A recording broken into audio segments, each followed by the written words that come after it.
Oh, hello. Hello. Ah, awesome. Right. Okay. Fantastic. How is everyone? Oh, let's rock. Yeah.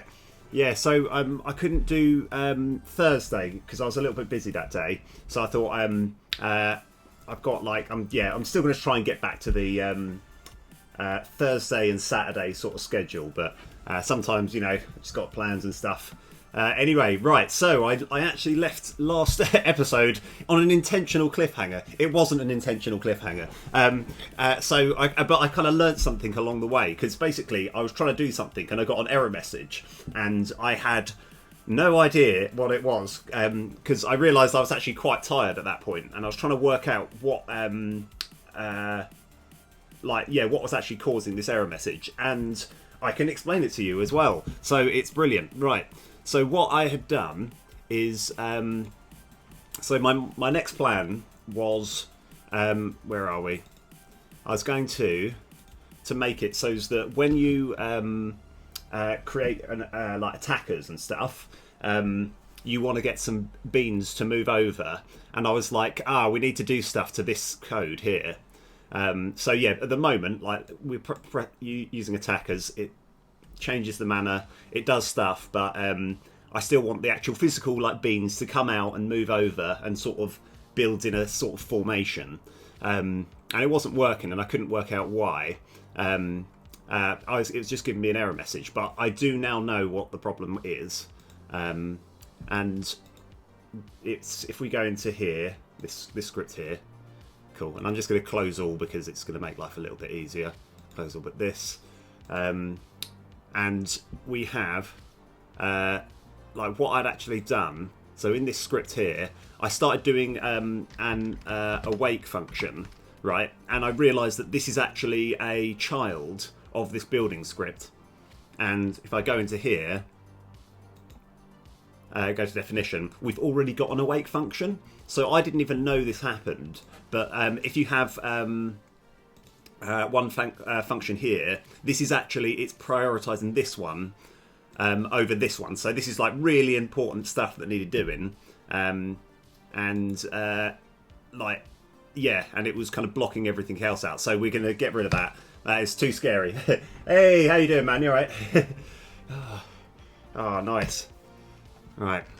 Anyway, so... Right, yeah. I also realised that I think I've got a certain period of time where I'm like in peak coding condition and I can do absolutely brilliant stuff, and then I just get a bit tired. So I think next time I get a little bit tired, I'm just going to kind of like, I'll be like, yeah, I'll call it there. But anyway, right. So we are going to today. Let's just have a look. We want to make we want to build up the army of beans. We want them to come out of there and then move up into a sort of line formation. And what I think I did so far is, unless I'm mistaken, we've actually created... have we actually created it yet? No, we haven't, but that's fine. In fact, we're going to create a point, which I think I decided was something like... yeah, that's all right. I just wanted to check. It's something like 1, 3...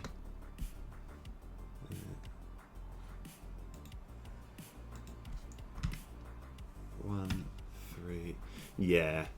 Is that going to be okay? Yeah, because I kind of want to start building up an army there. That's good. Right. So 1, 3 is the main thing that we've got. Okay. So let's have a look. Attack building. So set up. Oh yeah. So because we're going to set up, we may as well do all the things that I wanted to do in the awake function in this setup function. So we've got the bingo. Oh, right. Oh, yeah, sorry. I have actually done some stuff. I'm trying to remember what I did from last time. By the way, sorry, part of the explanation as well, the reason I fixed this little problem I had at the end of last stream, it was purely because I was thinking, that's going to be panicking me for ages. It's like, kind of, in theory, I want to do all the coding on the stream. So you can see what I'm doing. But essentially, just to let everyone know, all I actually did was... I just got rid of the awake function and moved all the stuff into setup, I think. So, yeah.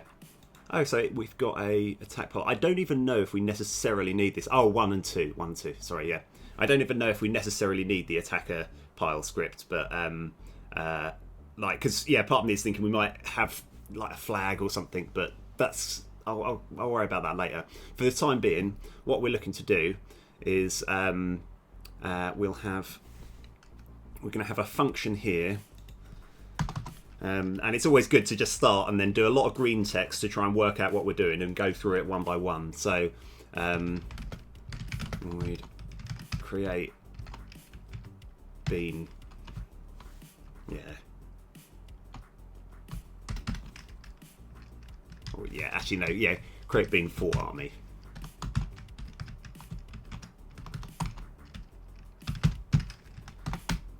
Right. And then this will probably be a routine, so I'm going to create a routine.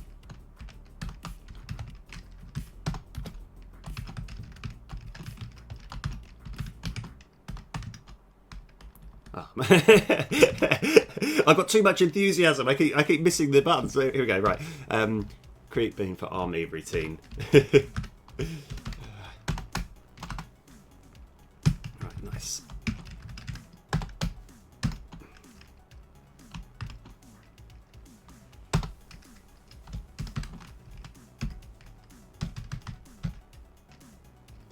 And you know what I want as well here?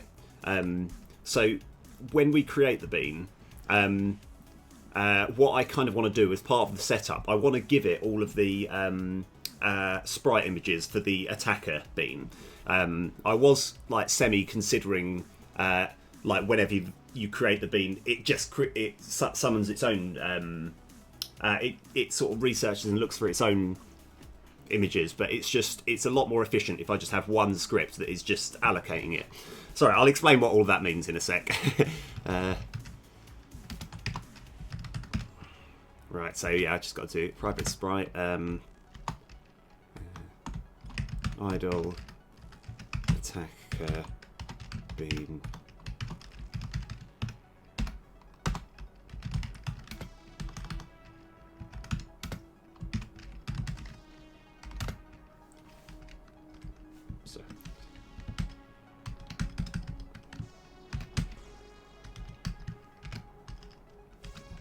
Yeah, it's better.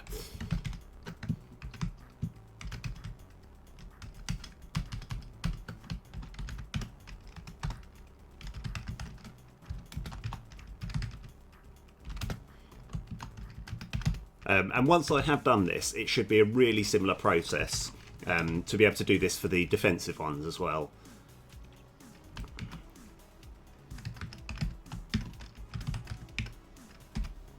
So this is all going to be part of the setup. So yeah, because we have got another function. I'm trying to work out whether this is actually called. Oh yeah, maybe it hasn't actually been called, but we will call this. Oh yeah, actually this is what I did last time actually. So I can. So I'm on the parent. Yeah, the parent script at the moment. And I'm going to have a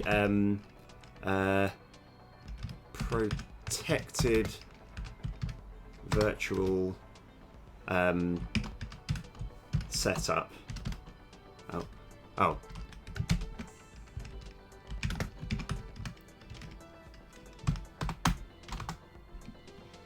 I think that should work. So, and what we're going to have here as well is just do setup. And now, let me just save that.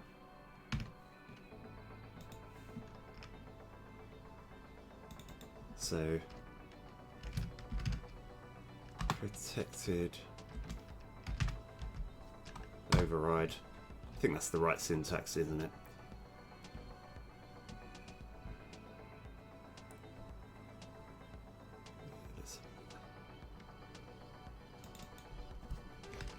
Got to remember how to actually do the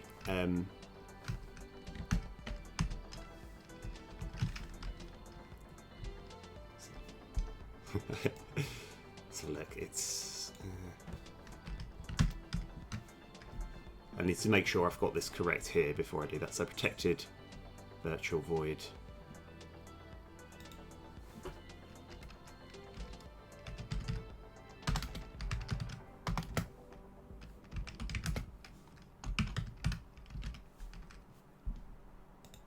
What's that? Is that going to give me any error messages? Oh, I thought that's what I did last time. Okay, I'm just going to actually quickly save it, see if that brings up any error messages.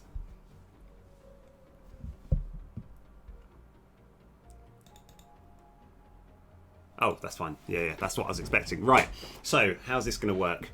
So, in fact, we'll have create beans. I'm changing my mind. Right.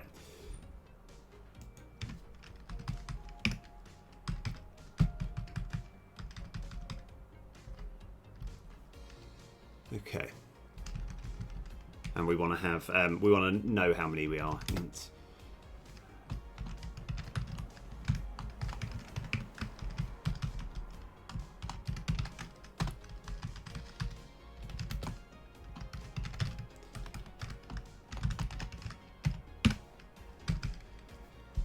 Okay, so yeah, I'm going to actually do a little bit of commenting, try and work out exactly what we're going to do. So,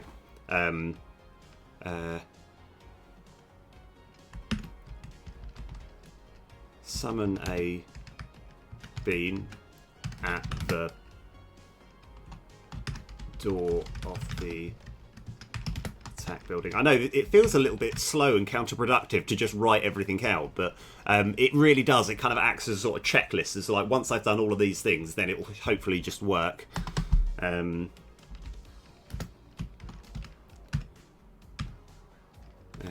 Yeah. Get the bean to move to a spot. Yeah, to the attacker pile spot. Slightly adjusting.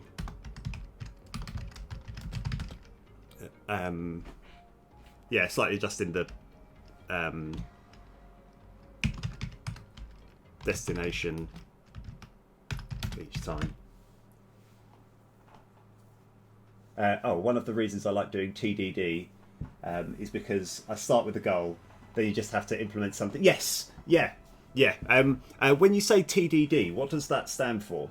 But I know what you mean. I do like the idea of kind of like just getting everything in comments and then just being like a yes, right, let's just clunk through it. Let's just... Oh, test it. Oh, okay. Oh, I've never heard that concept before, but that's cool.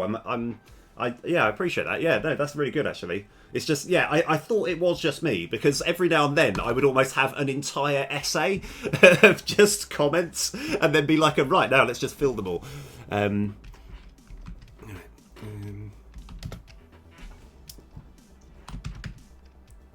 Get the bean to move to the attack pile spot, slightly adjusting the destination. Yeah, when I say slightly adjusting, I do want it to just be sort of down slightly. Oh, another big thing. Sort the order in layer of the bean. Get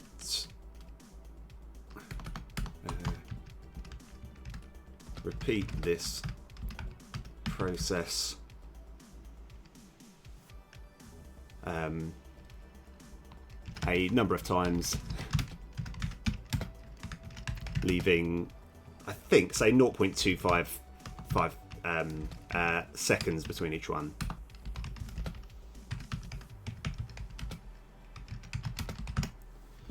Right. Okay. And I'm going to have a bit of an internal number. So we've got the attack total, but this is just going to be a private int, which is number of attackers in line, I'll call it. We're doing that just so we can actually, like, the idea is the attack total is just instantly goes up, but we actually just need to sort of register, like, as they're coming in, what we need to do. Right, okay, don't worry. It all made sense in my head.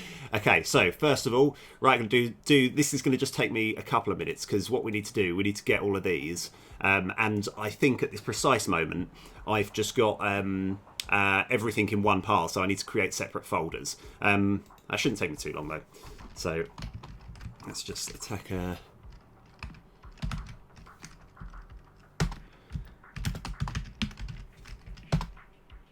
it occurs to me as well, I only realised this a little while ago. It's just when I'm typing all this in, there's actually like a hidden layer which, as a viewer, you don't get to see, where you can basically, where like there's just lots of shortcuts, so it suddenly clicks, all the text suddenly just clicks on.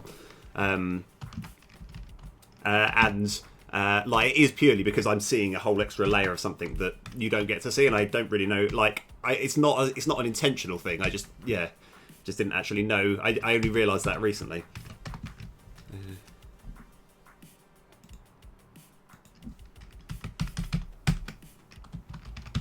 There we are.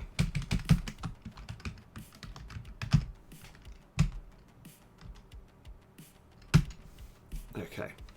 Yeah, so I'm just going to take a minute because I've got to actually put all the things in the right folder, and just let it load. Oh yeah, I know. Sorry, it's giving me an error message for something which you know, just purely because it's going to be haunting me. Let's just make him happy. There we go. All right. Hopefully that'll stop giving me that error message now. But Peter, you loved error messages. I know I like error messages. But right, anyway, here we go. Sprites, that's it. We'll fix that one later. Something's taking its time. Red bean, okay. So we've got idle, move and attack.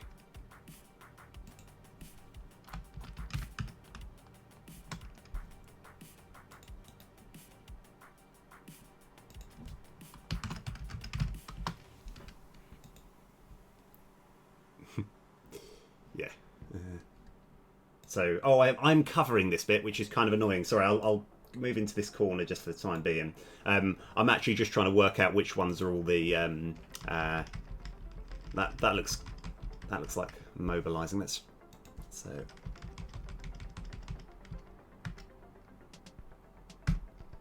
yeah, I think these are the idle ones.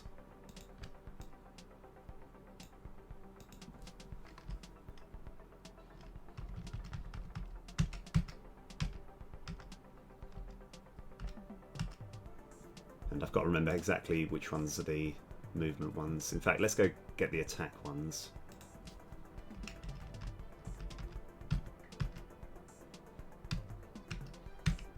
Is it all of those? I think that might be right.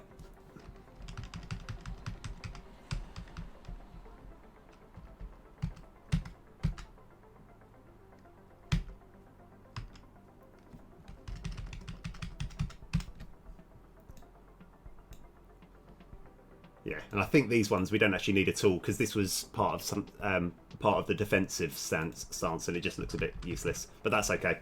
Right, let me move back. Yeah, just wanted to quickly show you that I'm just fixing, fixing the images. So we now got all of these. That's good. So move.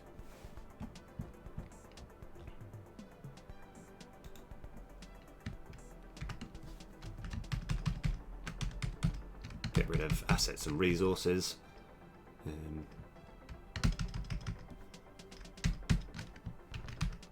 Now, normally I'd just copy and paste them individually, but I think I'm confident in just doing this.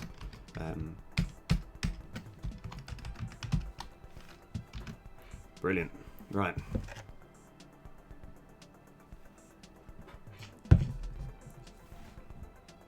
Oh, cool. We've actually got this function here, which will probably be useful when we're putting things together. So, have we actually got a bean script yet? I think I did create one. I can't remember what I actually put in. Yeah, bean script. Here we go. It's got nothing at all. That's fine. Okay, so what are the important things that we need? I want this, because there's going to be quite a few beans on the screen at once. I want to have as basic a script. I want anything fancy is actually going to be done from outside, from a different script. So let's think of all the actual real proper basic things that we need. So we're going to have transform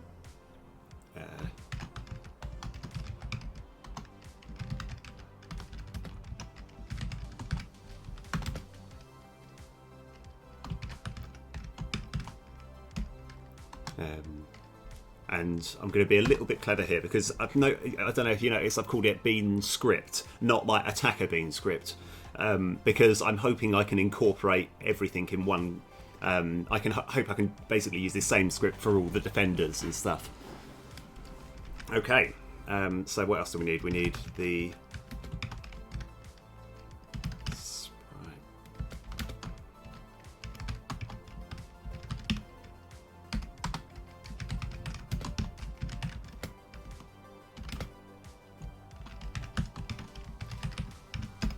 Yeah, so these are going to be the sprite sets that it'll need. And again, because I'm trying to make it incorporate like defenders, I'm just going to simply have action sprites.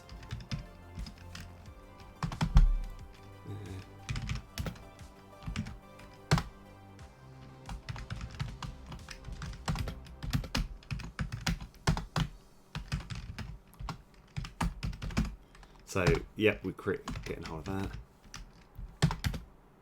So yeah, we're just assigning it all the basics, basic things. Oh.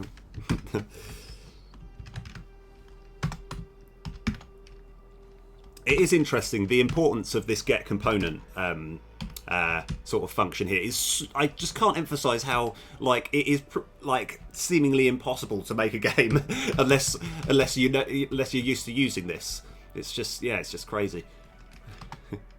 Right, where are we up to now? So we want to set the sprites from outside. So oh yeah, we'll do that in a sec. Public void.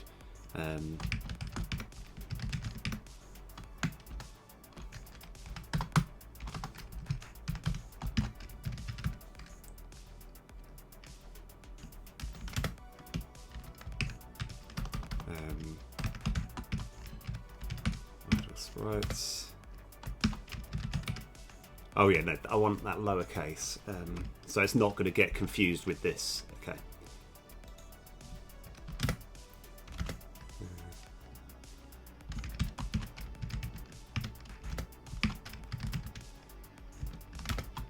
Oh, sorry, yeah. Oh yeah, do I use sprite sheets? Sorry, oh, you got to go. Fair enough, you go. But I'm gonna, look at the question. Do I use sprite sheets? Yes, I do. Or I think I do. Oh no, actually, you're talking about actually one particular sort of frame that has all of the sprites in one go. No, at the moment, I just use a collection of different sprites. Okay. That I love it. This is why it's so good doing a stream. I'm actually like learning quite a lot of stuff. So I can. So if I've got actually a sprite sheet, I can just use the animation function. The whole animation. Yeah. I'll look into that. Like I know, because at the moment I might be doing it a lot more inefficiently than I could be. Anyway, right. So I'll so this is gonna be action sprites.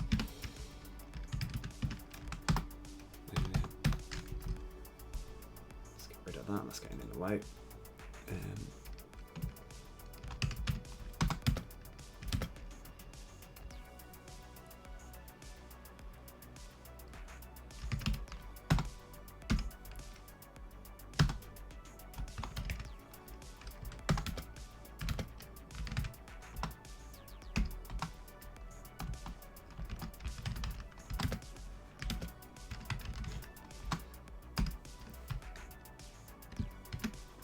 Now, the only thing that we want now is just to get access to these transformers. So,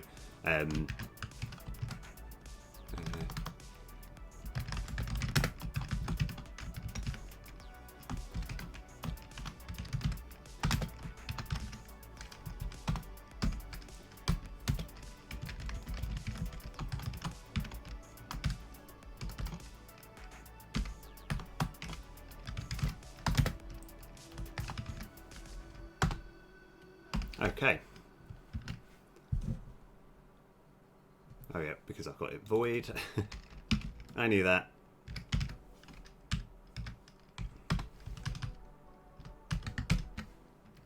Because I think I just sort of switch to whenever I'm creating any function, I just assume it's going to be void. But yeah, that's fine. So anyway, what have I just done here? So I have created a bean script, which as soon as it starts, it's getting access to both its transform component and its sprite renderer. And we've got a function within it where we're basically setting all the sprites. Now, there is argument that I could have more stuff in here, but because I'm going to have quite a lot of these beans in one go on the screen, we want to have, this is just a very simple basic bit of script, and any sort of movement or anything that involves animating, I'm actually going to do from outside of the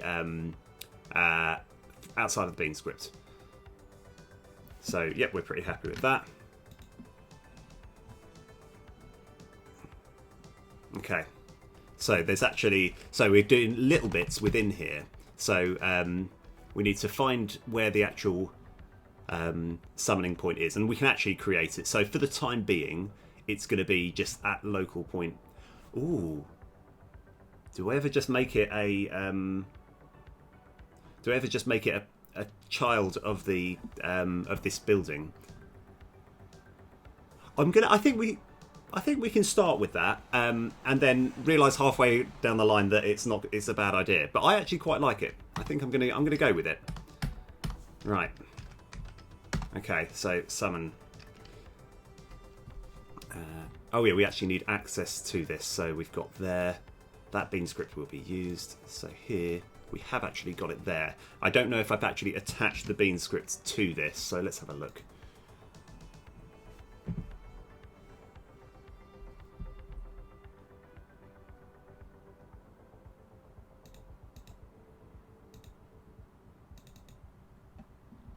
Oh yeah, we have got it. It's all attached.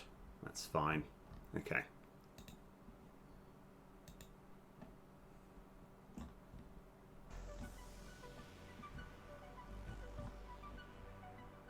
So if we were to just create one, we'll do everything for one and then...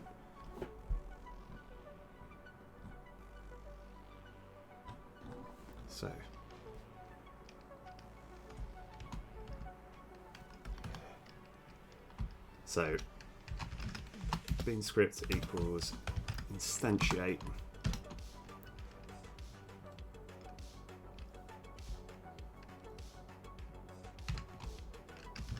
bingo. And yeah, like I say, we're going to experiment by making it a child of the attacker camp. So I think it's just building trans. Yeah. Dot get component. Bean script. There we go.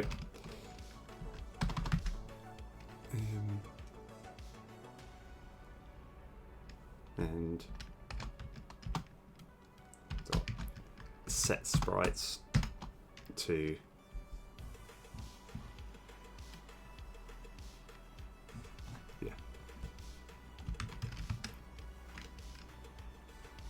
attacker idle sprites, attacker move sprites, and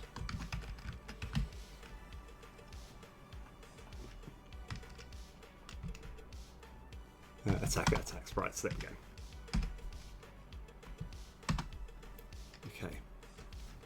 So dot get trans dot yeah, again, these are numbers that I'm once I've done the basic thing, I'm going to actually get the numbers to look a little bit better, because this will look slightly off. But so this is just going to simply, it's going to have its local position of vector 3.0.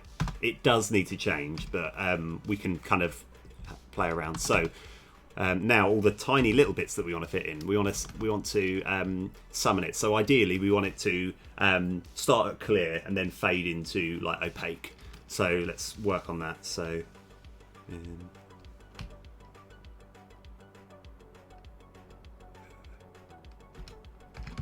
in script top, get sr dot color equals color dot clear, and then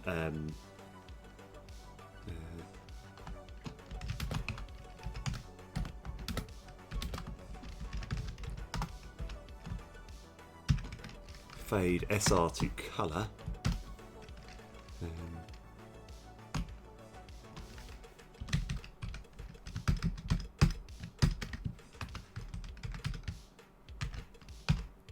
So yeah, so I've got this function that's just going to fade it from clear but to opaque, white, and that'll just be over 0.25 seconds.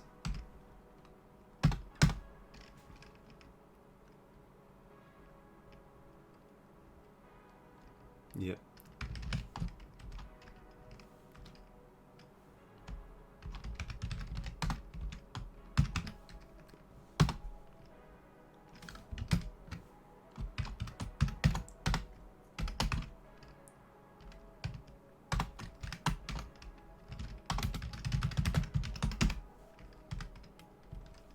Because it is interesting actually, because I know there is I think something with Sprite where you can make your own animation slides, and like that might make everything a little bit more efficient. But oh yeah, sorry, another thing that I forgot to do from earlier, over here we actually want to get we want to have a function here. So public sprite get idle sprites.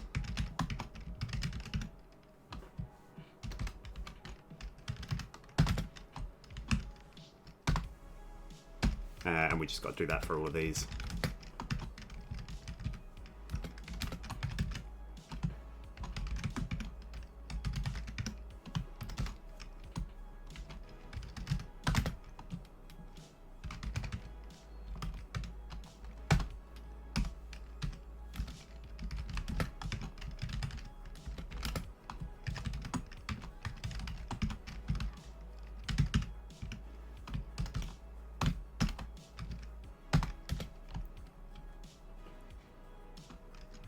Action sprites.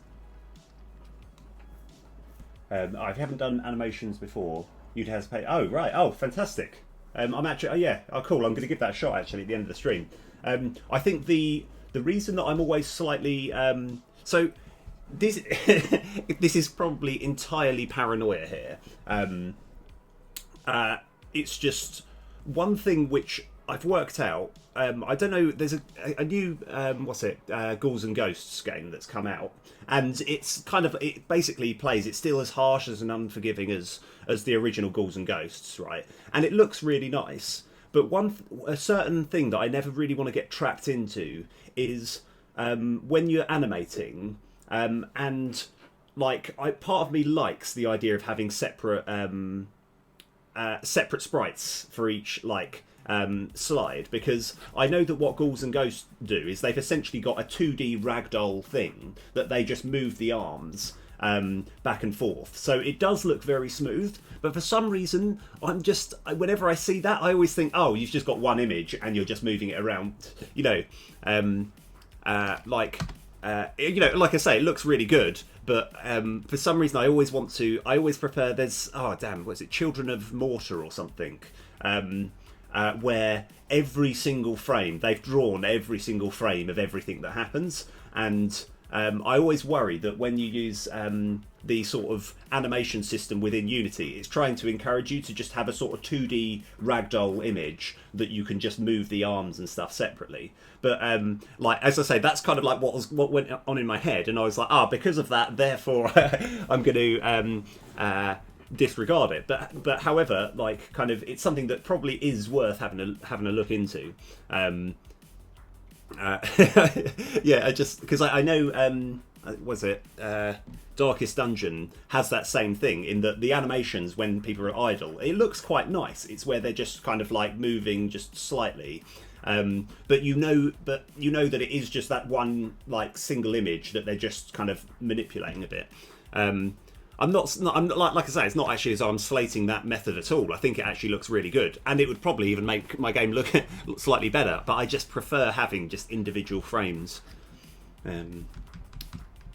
Right. Oh yeah. So we got the action sprites there. There we go.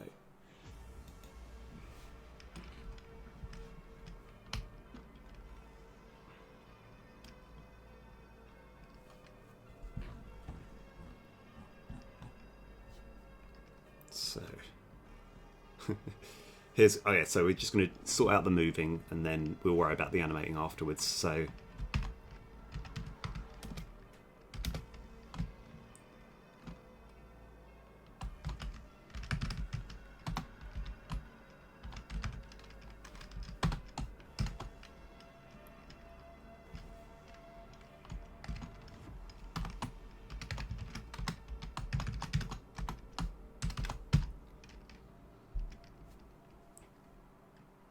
it would be new vector. So it's going to, obviously it needs to actually move a corner, so it's going to move to one point and then move up. And I'm trying to work out if it's 1, 2 is the point. So maybe if it's 0, 1. Let's try that. Let's try 0, 1.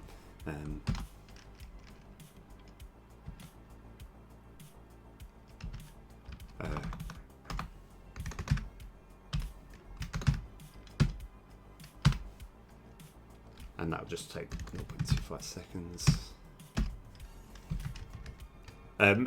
This particular line of code where I'm essentially waiting during a coroutine, this one here, I've probably got in if you have this, this particular line of code, I've got probably about 1,000 times. Because essentially it's just the bit where it's waiting for the this task to be done. Move to point there.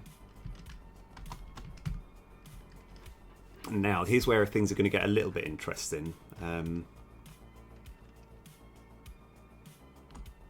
So it's going to be similar to this. So I'm just going to...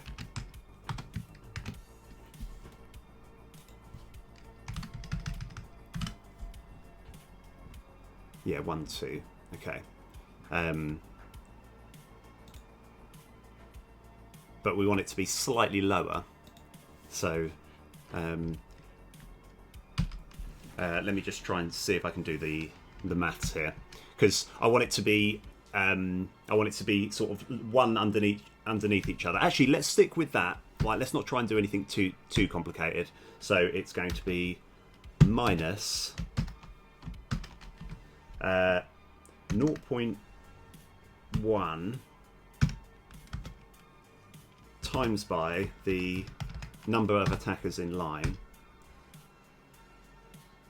That we probably better make sure that's a float just in case.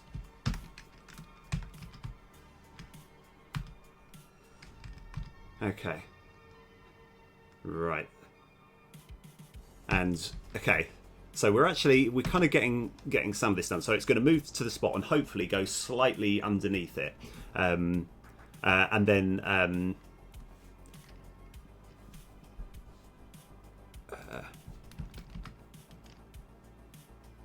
Yeah, because at some point it's just going to make a single line, but I want to make sure that every sort of group of 10 of them, it then starts a new line. But I'm going to worry about that in a sec. Let's just see how well this goes. So we still need to fit in all the animations and stuff, and we need to sort out the order in layer. So, oh yeah, actually no, this is easy. This is easily fixed. In fact, I'm going to do this now because I've got the coding in my head. So we're going to have. int column number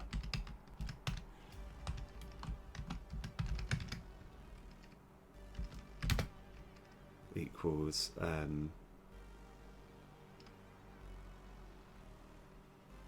equals 0.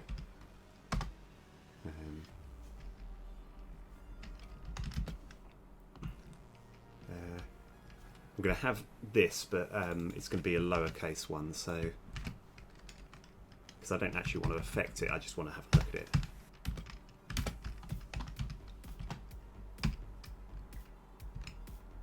And actually, in fact, we can have int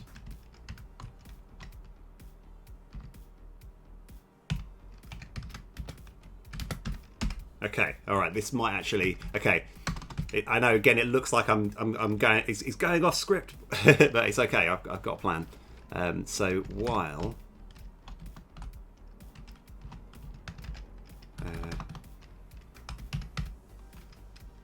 number of attackers online is greater than 10.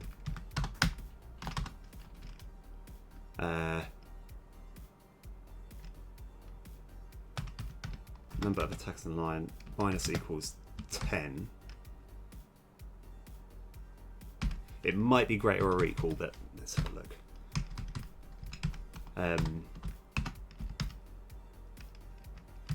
Column number plus plus and row number equals number of attackers online. Okay, now this is a bit. This is going to be a little bit. It's going to be tricky-ish to explain. But what I want to do is I want to work out essentially the coordinate of where I want my bean to actually go. So we're actually going to go.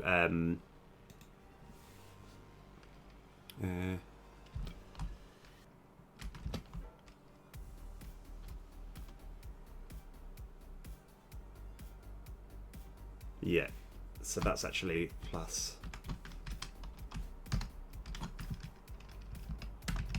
float of column number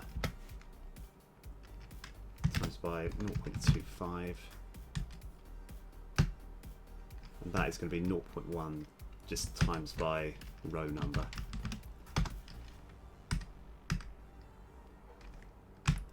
And yeah, so yeah, like we're going to fit in all the animations. It'll be great because I want to obviously do the movement while it's moving, and then switch to idle once it's actually reached its destination. So this is going to be like a sort of first trial run, see if we've got the basic thing working.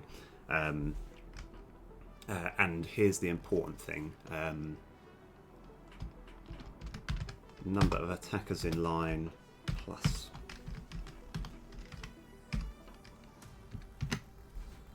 Okay, so now all we need to do is go for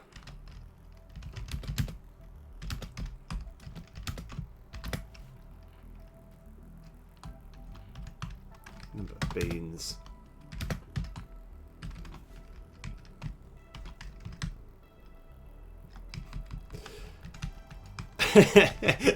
I have it. Oh yes, actually that might be what it's called, skeletal animation. Oh, so in my head, I just always thought if you're using the animating system in Unity, it had to involve using the skeletal structures. Because yeah, that sounds about right. I just sort of see it as a sort of ragdoll thing where you can kind of get them to do whatever you like, but like I don't know. Part of me I just quite like that sort of slight retro feel of where you actually have different, just different frames for each sort of animation slide. Okay.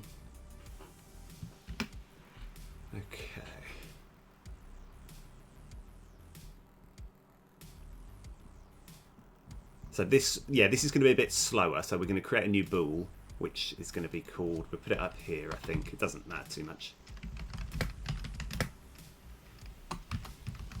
Adding attackers.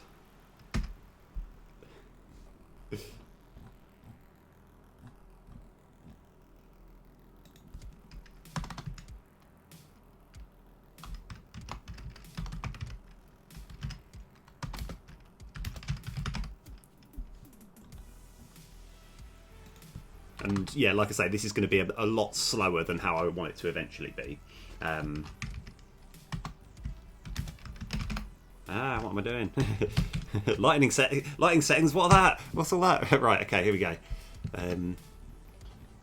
So now so what we kind of want to do is create beans for armor. Let's try and work out bouncing text. So add attack.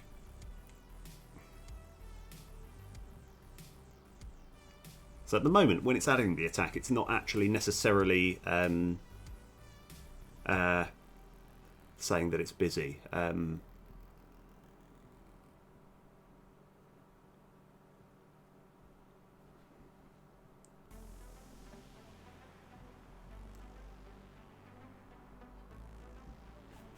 Oh, I see. Adding attack. Sorry, I just need to work out, like, yeah, what I've done with there. So we don't actually need any of this anymore. I'm just going to try and sort of clear this up a bit.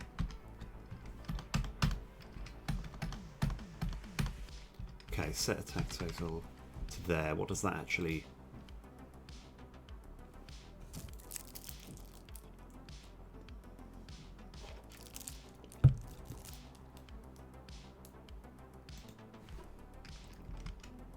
Oh, okay. Yeah, I see what I've done. I might need to sort of do a bit of reconfiguration, but for the time being, yeah, I haven't worked out where we're going to fit this in, but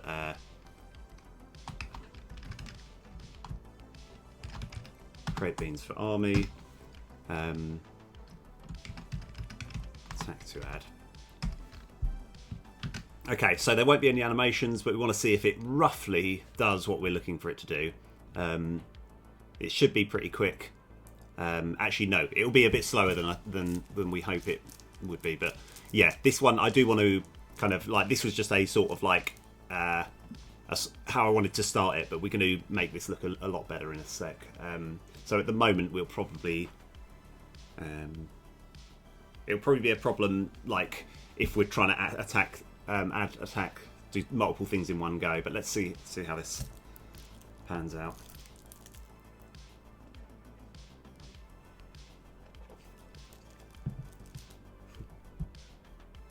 Okay.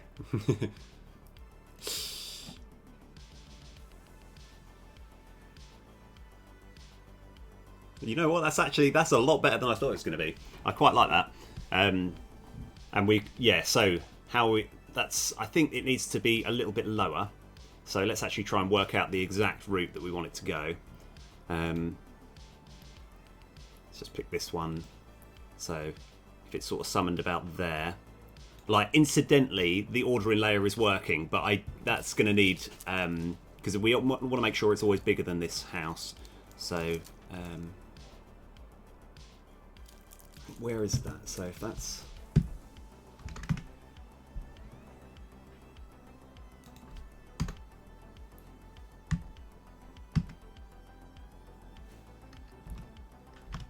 Oh yeah, I think 0.35 sounds pretty good. Okay. And just so I can actually... oh yeah. So I'm just going to add 5 more. So it should... Yeah, that's fine. I was expecting there to be... Right, now, here's where it gets interesting. If we add 1 more, does it actually start going... I can't remember if it's forward or backwards. But... Yeah. Okay, and that's still in line. Okay, surprisingly enough, that's actually what I was going for. Right, fantastic.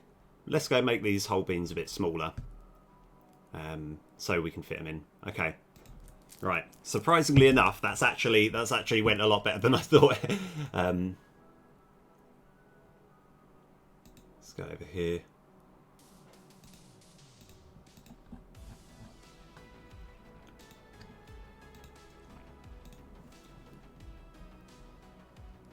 I think if that's 128, let's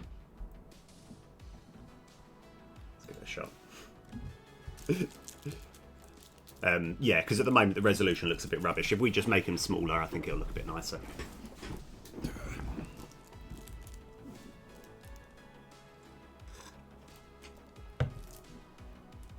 Okay, So before I actually check to see everything's good, we want to actually initially create it. Yeah, when we're creating it, we want to local position equals new vector 3. I think 0.35, and I think, is it minus 0.5f? Okay. And it doesn't actually need to be this fast, because my plan is I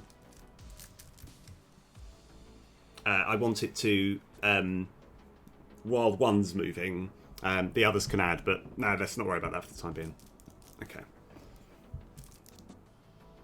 So yeah, they go a bit slower, but I'm going to come back to that. Okay. So let's go work out how the ordering is going to.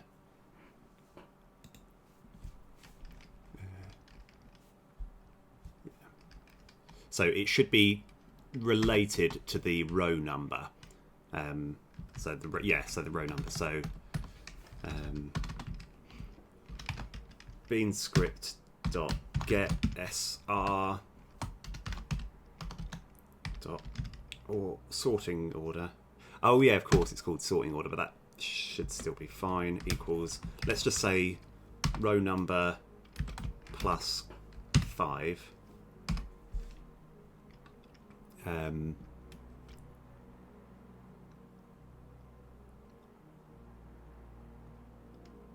So I'm actually going to go as well. I'm going to sort of try something here that might work actually. Where we've got the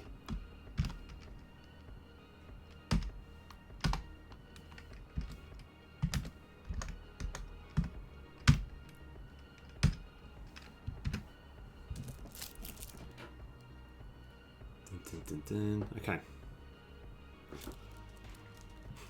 I've done that classic thing. What I really should be doing is right at the beginning. In fact, even just here, I'm going to have float speed equals 0.25. So that way we can actually we can change all this. So that way, when we want to actually edit it, make it faster or slower, it's going to be a lot easier. Right. Yeah. So.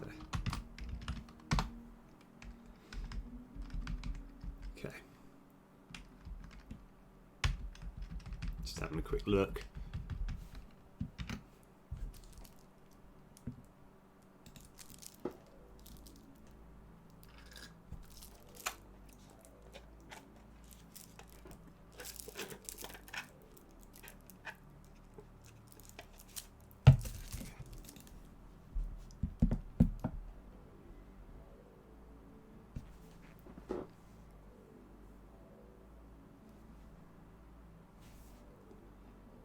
Okay.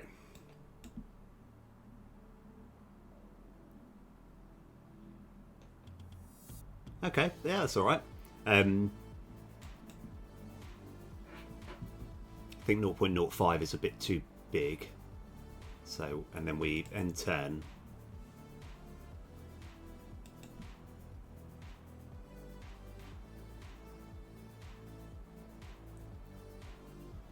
Yeah, I quite like that. I kind of want to make them go behind it now. Sorry, changed my mind. So that's no problem. We want to add to the back of the line, but that's okay.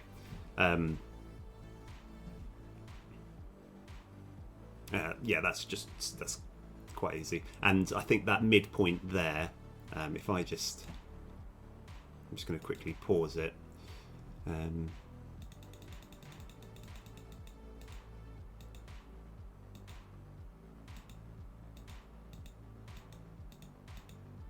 Okay, so we kind of want that point to be about. Yeah, it's all right. So Okay, we're going to make it move to the back of the line. I think that'll just look better. And so that, I think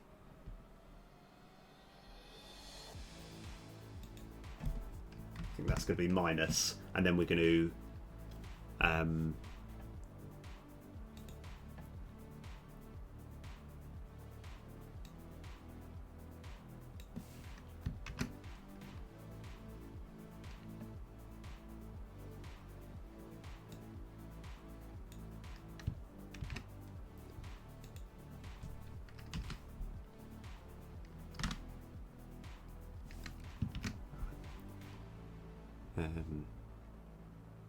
okay. Right, let's see how that looks. Now, one thing which is going to be a bit of a pain is when I'm adding the defenders, because even though it's almost essentially the same code, I'm going to be tempted to just copy and paste, which is what I will do, copy and paste, and then just change some of the things, but it'll be quite a few things that I'll need to change.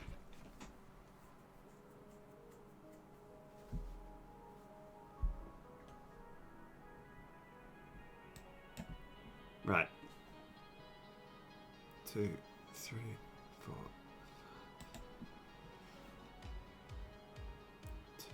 Oh, that's way off. How did that go so?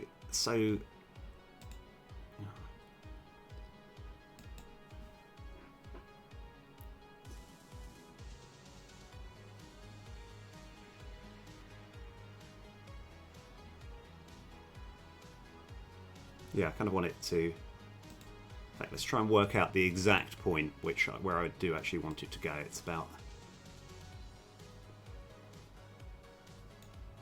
So it's, oh yeah. It's because we're getting local and world vectors mixed up, but that's okay. So.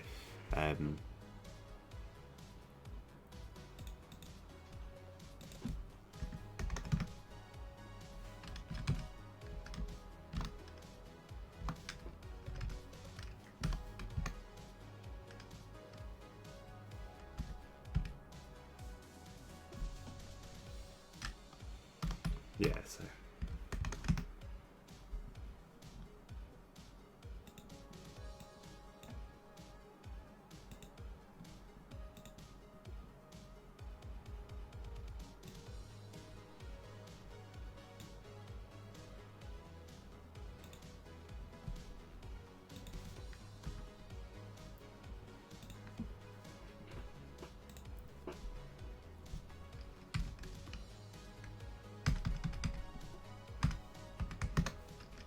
Yeah.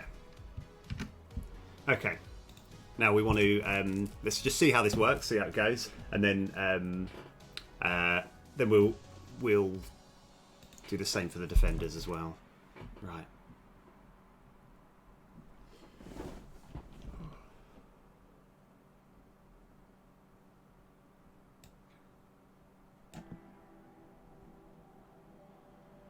Oh, I don't think I saved it afterwards.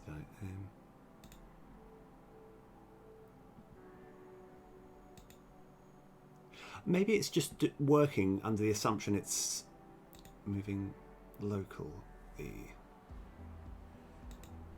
Anyway, like that's something which I'm going to do a bit of tweaking in a little bit. So I'm not too worried about that. Right, we just need to essentially. Oh no, let's go get the animation sorted as well. So once they've done all of this, we want.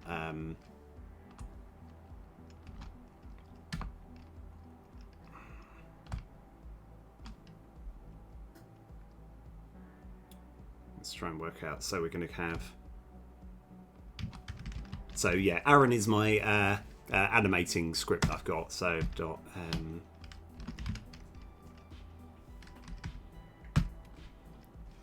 play forward continuously.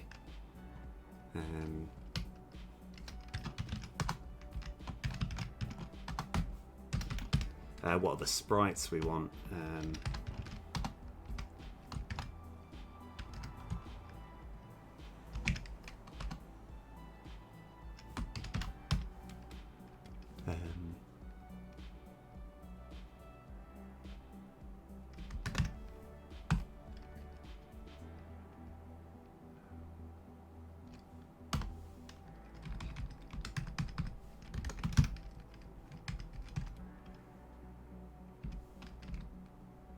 must have missed there.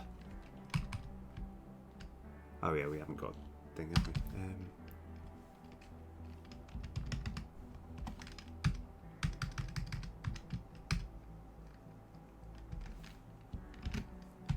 Yeah, at the moment it's moving a bit too fast for us to be able to see a lot of what's going on, and I'll fix that shortly. So that should make it idle. That's good. Right, we also want to, may as well make it start moving as soon as it's starting to summon.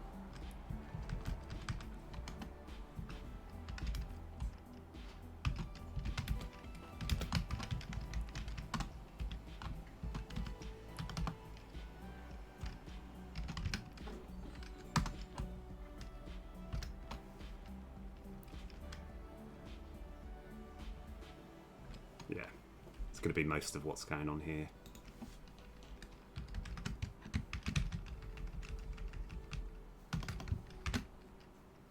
Okay, except for this is going to be move.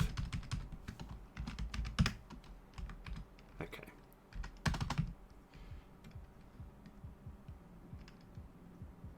Right. So it's going to be doing that, and then before we move to that point, and here we actually want to, so I've got a little so when it's going continuously, this means that it's going to just play the go through all the frames and then loop right back to the beginning. So at the moment it's going to be moving, it's going to be doing the moving sprite, moving sprites up until it reaches here and then switch to idle.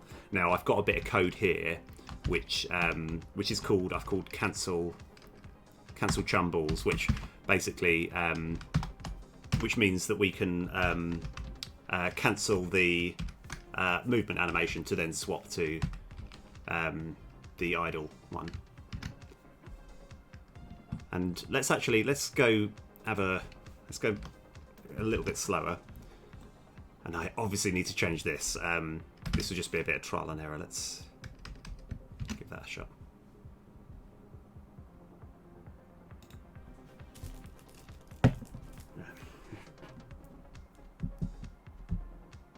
Because, yeah, one thing I didn't realise, like, there is quite a lot of times I'm seeing a few things on my screen that don't get presented in the stream. I'm not sure how to sort of work around that.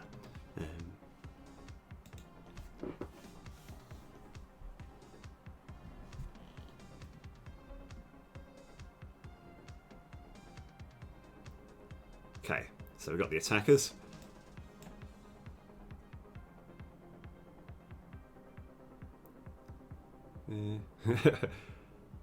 Wonder why it's actually starting off big.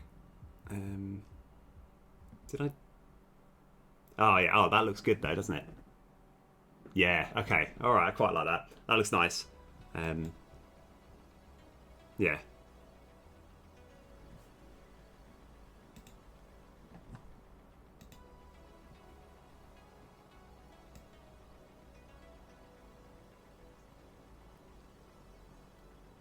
Oh, so if we just get it to local position, that's still fine.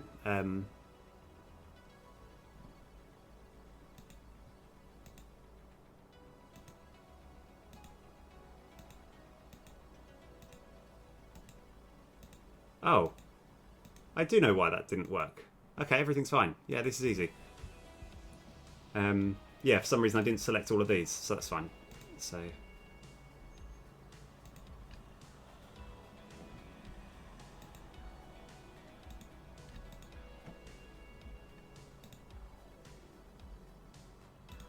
I just want to check that we've got...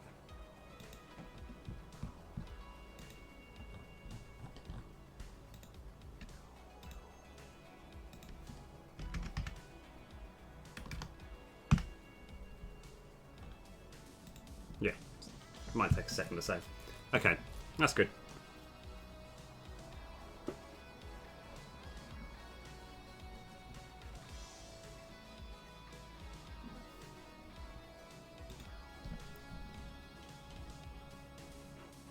It's another sort of big thing, you know, sort of like future planning thing that I'm looking to sort of consider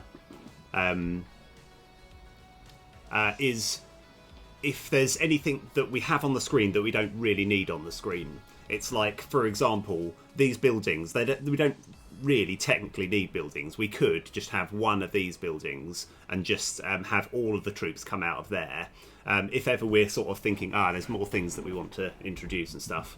Right, so let's have a look. Yeah.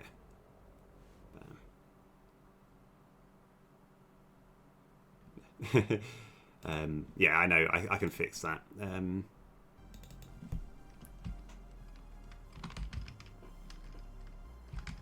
Move to point local.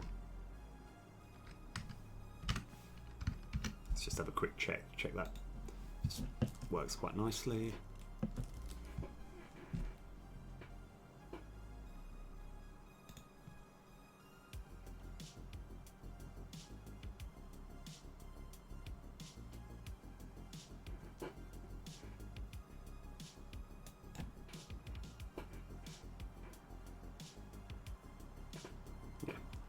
So I think I quite like this speed at which it's happening, but I kind of want to make it so that it's it's not waiting for one beam to reach its entire destination before moving to the next one.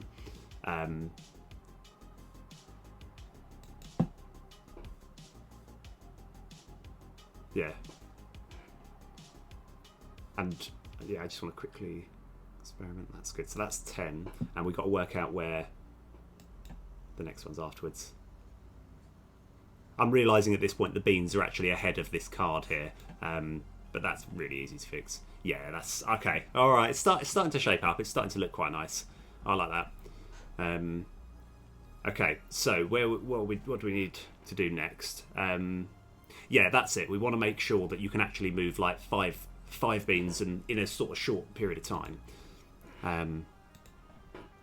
Which should be fine, I think. We're going to have another separate. Okay.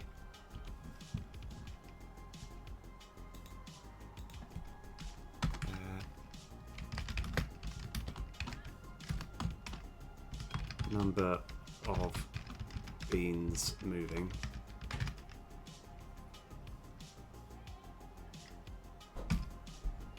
Okay. So yeah, it's like, because I think this is also why I love coding as well, because I've got an idea, I've got a vision as to how I'm going to do this. And when you're coding, you're just like, oh right, yeah. There's like literally, I think if you were to speak to like 1,000 different coders, they could all come up with a different way of doing this. But I was like, I've got an idea, which I'm going to have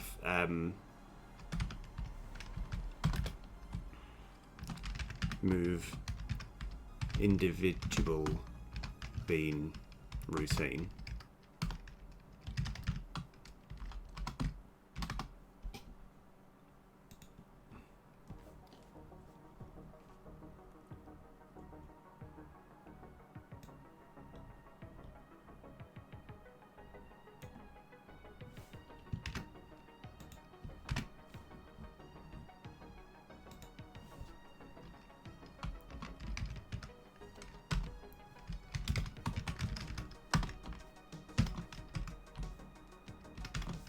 So we're actually going to have a separate coroutine to actually move each individual bean, and we're just going to have a little float here, and we're going to have time equals 0. Oh yeah, of course. Yeah, let's go get rid of this as well.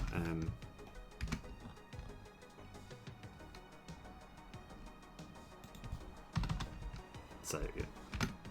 Let's move this over here, and number of beans moving plus.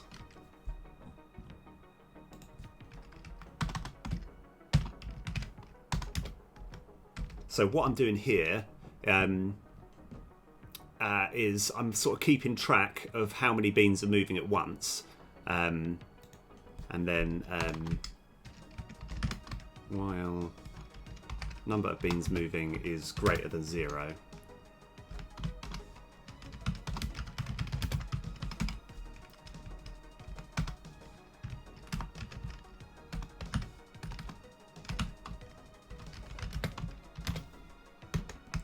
So this is a bit of a jump. I'm going to say 0.25.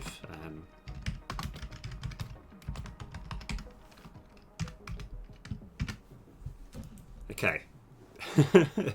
Right. Repeat. Okay. Yeah, that's sorting that. It looks like we've actually done most of these things now. So let's give this a shot.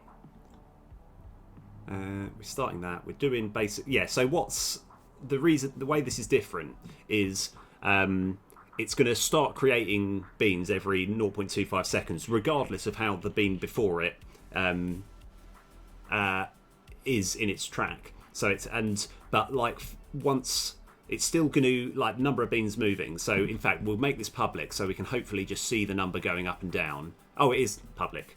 Oh yeah. Sorry.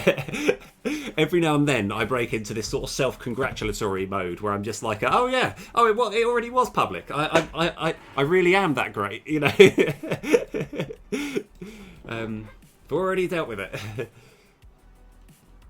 Past me has got future me covered, right?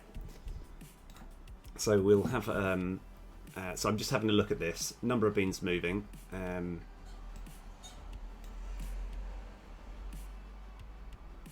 Right, yeah. I know what I've done. I know where I've gone wrong there. I didn't actually. I've just said while the time is, and I haven't added anything. Yep. Okay, it's fine. It's fine. Right. No one saw that. We're okay.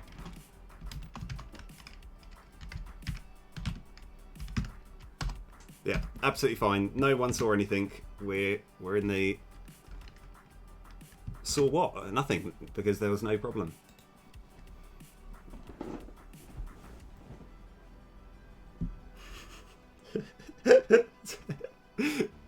Okay. So trying this for the first time because I didn't fail the first time because this is the first time.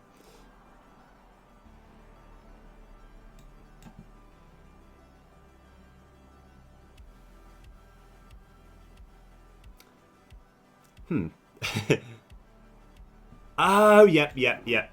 I know what I've done. Yep, I actually do know exactly what I've done. It's easily fixed.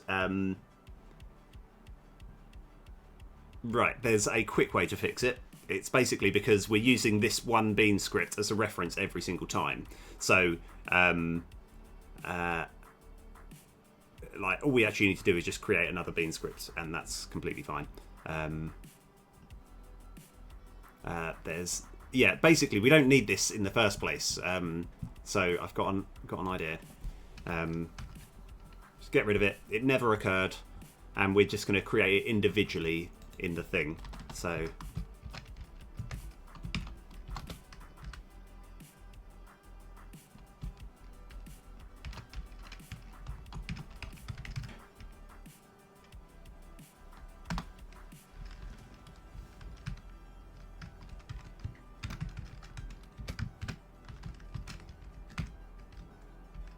except for whenever I only use the underscore, it's like I want to try and keep my sort of system correct. So whenever I'm actually just creating something that's only there for the duration of a function or indeed a routine, I want to just name it. I always just name it a lowercase bean script. So we're going to rename it to there. That should be fine. Yeah, I don't really know why. I just want to kind of keep my coding consistent, I guess. So we didn't actually ever need to create the script up there in the first place because we're just creating it on the fly now. Makes a bit of sense. Okay, let's see how this goes. So, the first time. We're doing this the first time.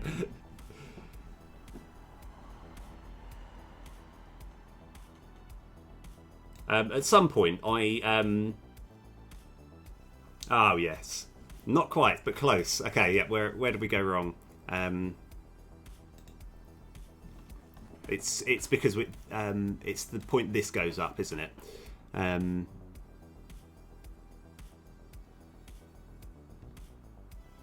Yeah, I've just got to work out the correct time to do that.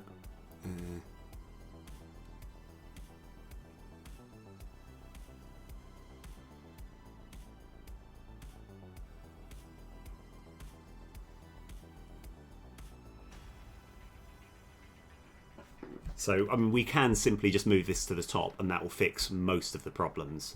Yeah. So, yeah, it's fine. So if we move this right to the top, number of attackers in line, and this just needs to equal that, -1. I mean, this will fix the problem, but am I just happy with how I've dealt with that? I think that's okay. This should work completely fine. Yeah, because the problem that we had, they all moved to the same spot because I haven't actually incremented the attackers going up, so they're all actually doing this bit of the code, and then when they're deciding where they need to go, it's kind of it's too late because this number hasn't incremented. But I think this should work. I think I'm okay with that. Yeah.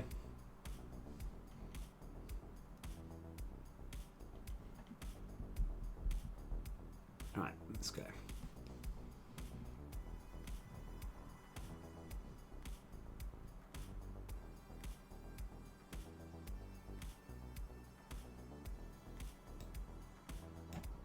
Let's have a look.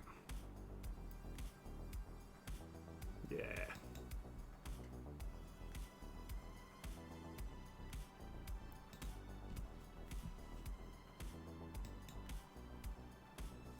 Oh. I always see. I've actually done it while it's refreshing the things back.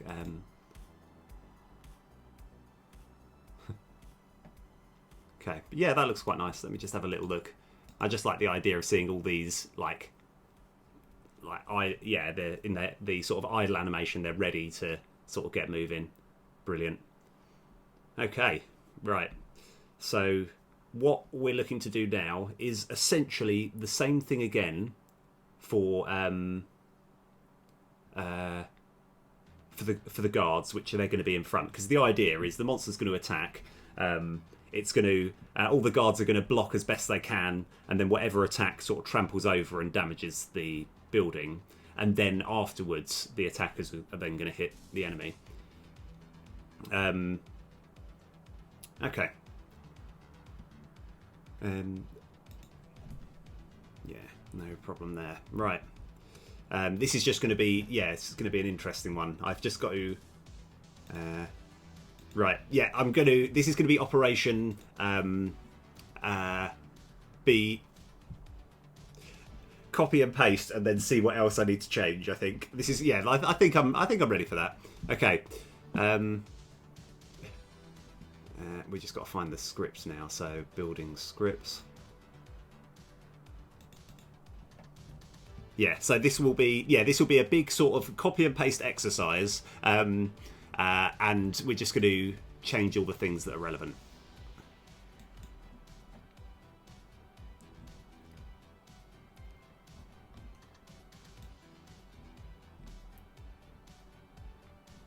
Because it feels inefficient to just literally, because I think this I can almost copy.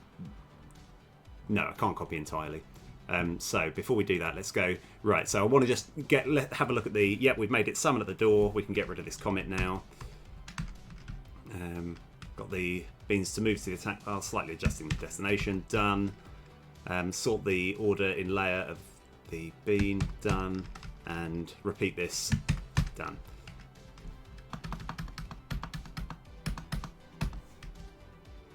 Okay, let's just tidy this up a little bit.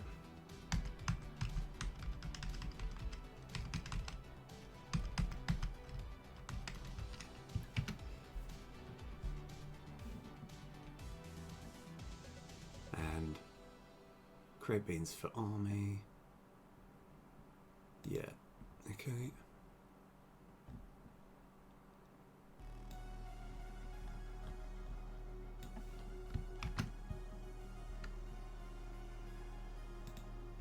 Put this right at the bottom.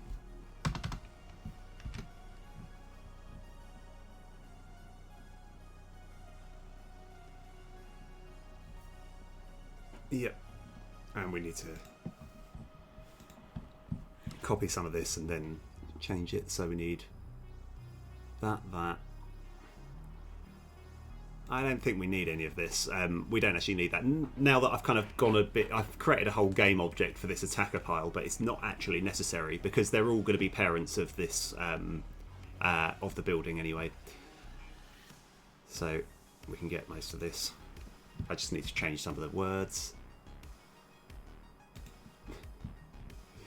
I mean, this is extreme laziness, but like kind of it still is actually quite a lot of changing that I need. So defender bean. So we're just going to change it. So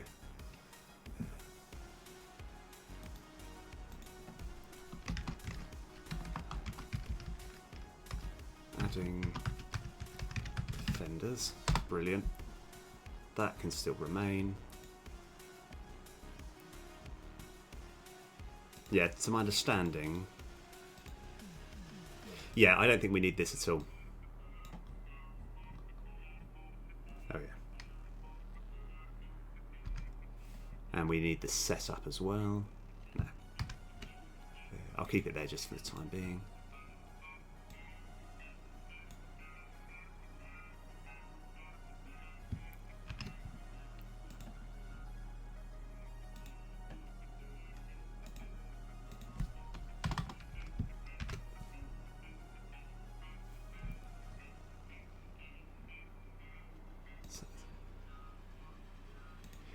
Yeah, so the more I look at it, I don't think we need this at all.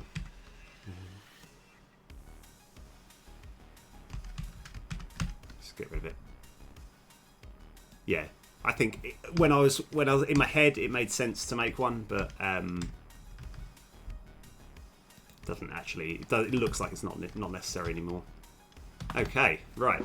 So we've got the yeah. We need to get access to. Yeah, so we need to rename all of these as well. And I actually do want to rename them as well. Rename, even though it feels a bit time consuming.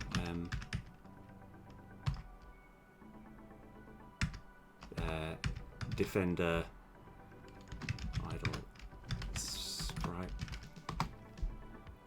Oh, I think I'm going to just double check this. Yeah.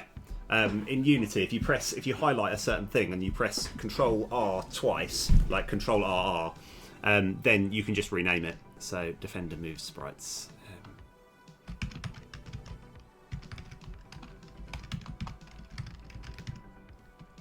Okay. So as long as I've got this like highlighted like that, I can just go Control RR and then it will just Defender defend sprites.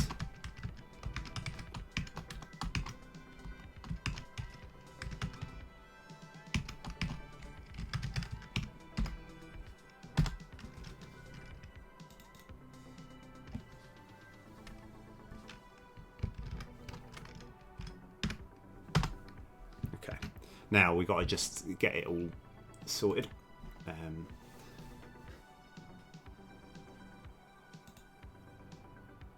Resources. There we are. Right. So let's go find these sprites. Okay. So we want a folder for idle,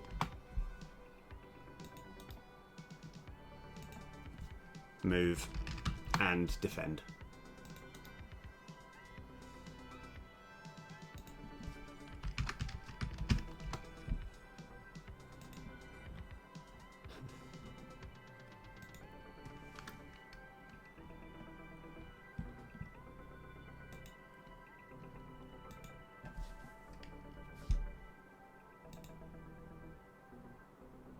Yeah, I think that's right.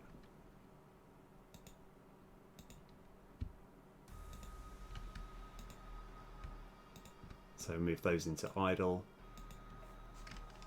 Moving. Yeah, the reason I'm just looking. Yeah. Okay, that actually makes life a lot easier. So these ones. That's not what I meant to do.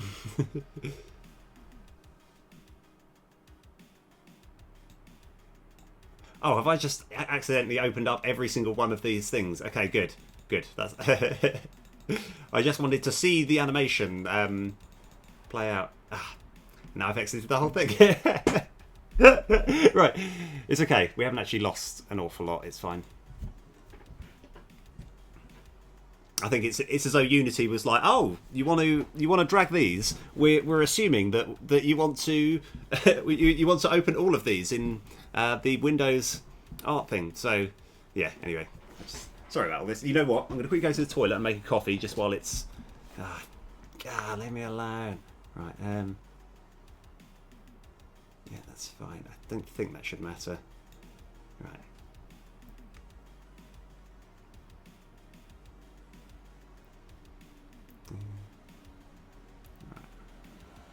I feel like I might have crashed something. Okay.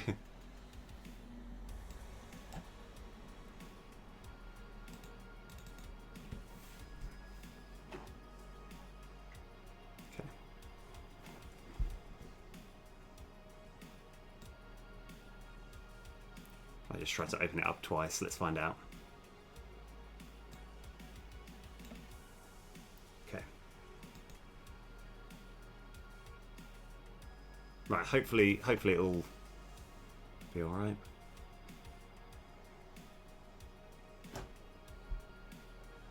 I think we should just be able to ignore that. That shouldn't be a problem.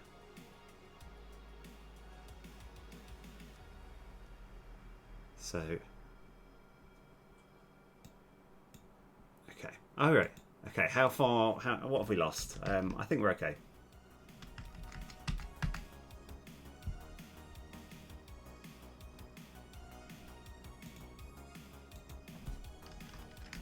So let me just get all the correct. So it's all of these ones.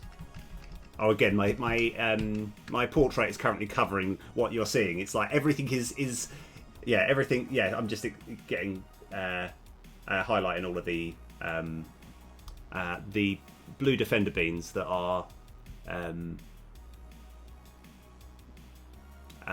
moving at the moment. I'm dragging it into there, and yeah, I'll keep it up just here, just while I'm sort of working out. So,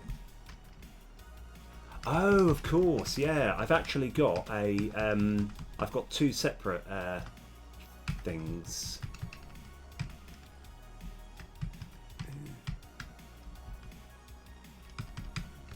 We don't need to worry about this too much, but there's actually there's an animation for the bean like moving the shield up, and then there's a separate animation of them holding the shield up,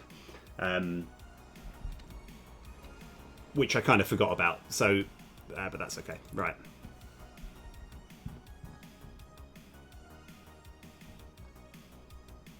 So there's a little trick. So because I'm copying and pasting, I can just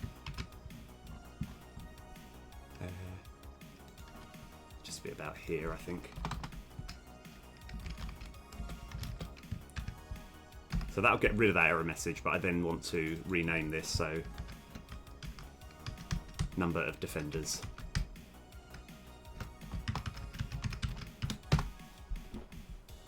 Okay. Here we are. Right.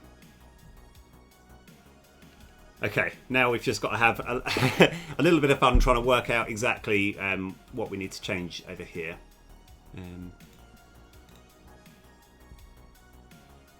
So.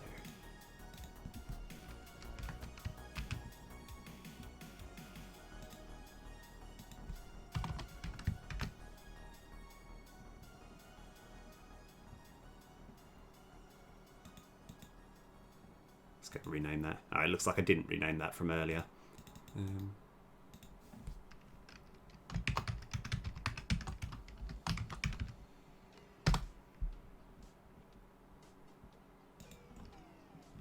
Okay, we also need to get all of these. In fact, most of this, I think, is it just called Blue Bean? I might be able to just, instead of copying and pasting everything, yeah, Blue Bean, and we've got right, cool. Yeah, it did fix the error messages. That's good. So Blue Bean, and it's just defend, idle, and move. Okay. So where are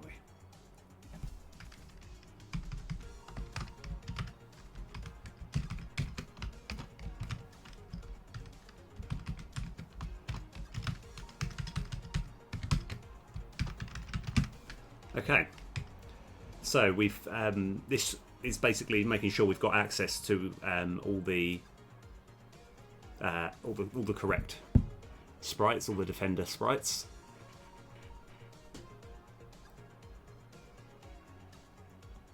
Now I'm just going to go through this one by one.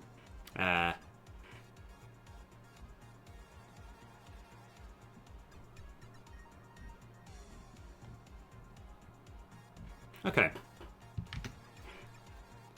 Trying to work out, do I just, like, I'm pretty sure this won't work, but I think the fastest route is actually trying it out and then seeing what error messages we come across.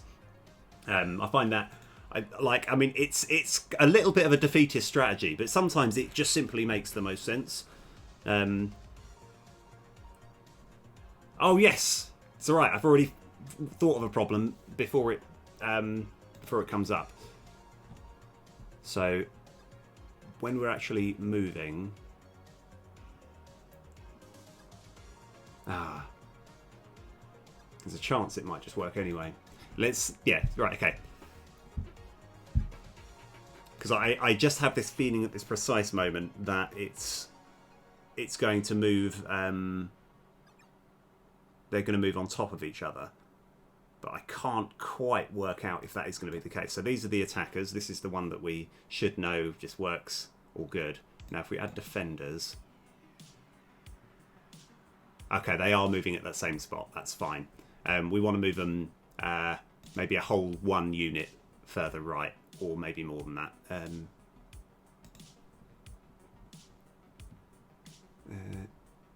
Yeah. Move to point. Let's just...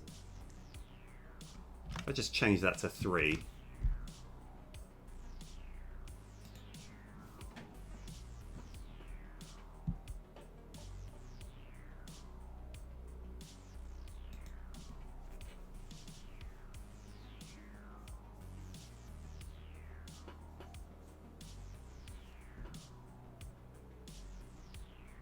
So, yeah. So we've got attackers and defenders. So hopefully these should just move a little bit in front. That's good. Now, I kind of want to see where it... let's go. I think that's probably a bit too far forward.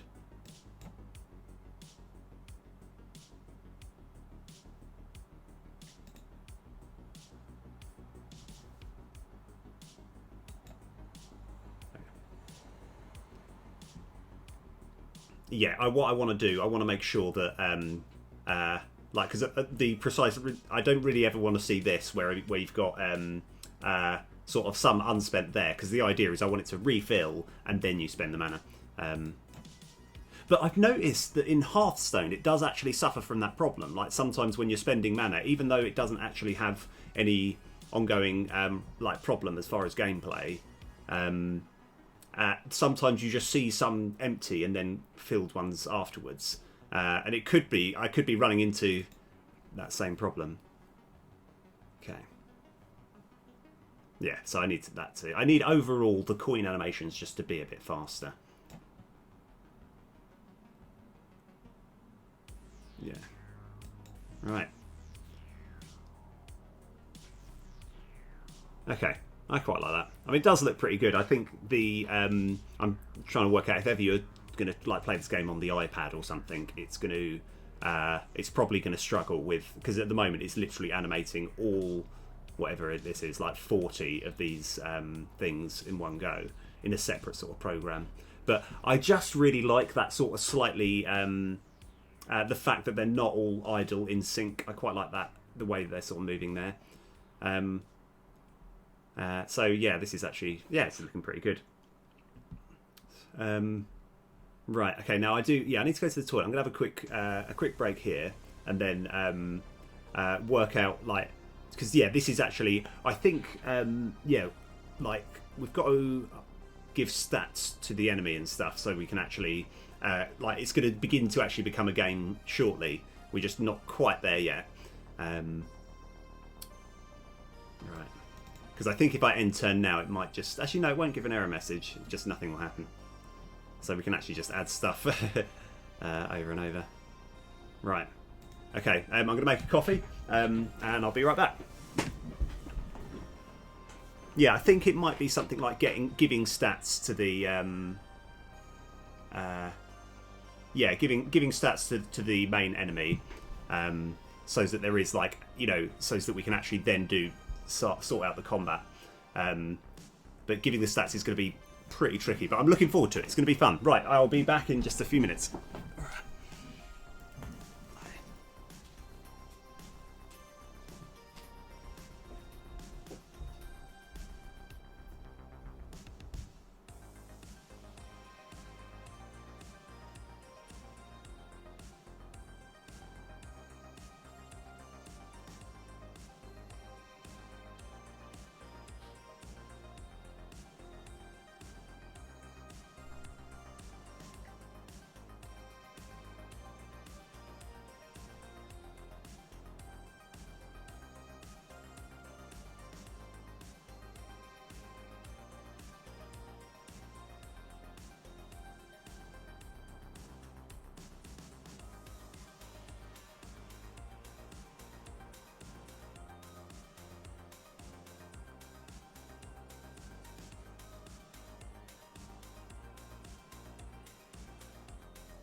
Right.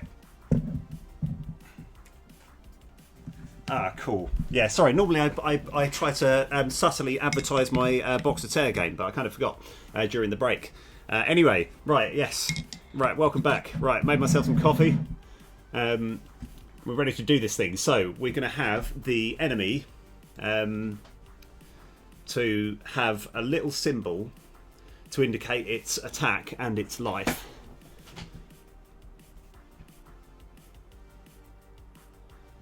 So the reason I'm pressing play now is because it's going to be an easy way of me just getting hold of the mini enemy script. And then,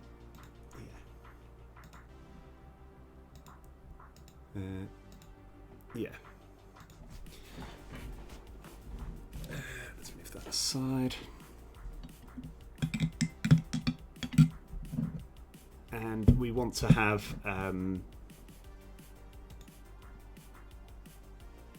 so you know what, this music's starting to grow on me a bit. I'll turn it up just a tiny bit.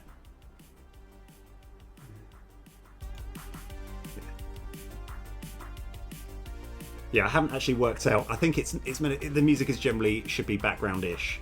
I might have made it a bit high, but anyway. Right, so we're going to have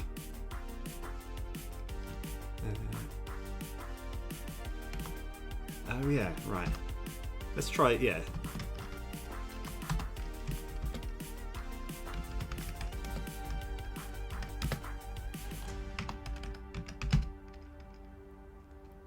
Private in attack and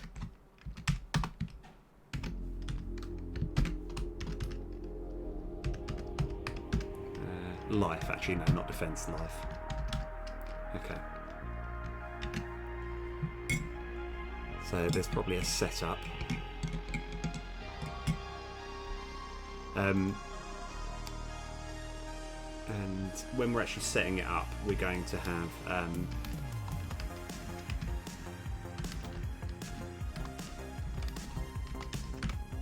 although that needs to be lowercase. Right, where are we?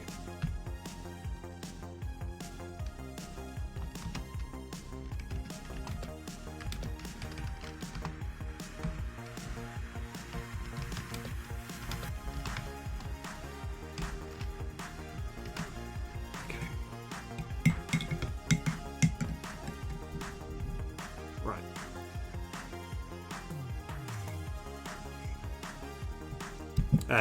And what we also want is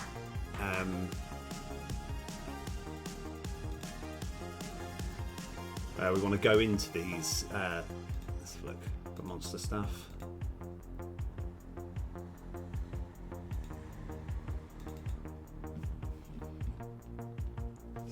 So what I really should be doing is so over here we're going to have a 3D object, 3D text. Change this back to my favourite font. Potentially make that a little bit smaller. And then make all this central.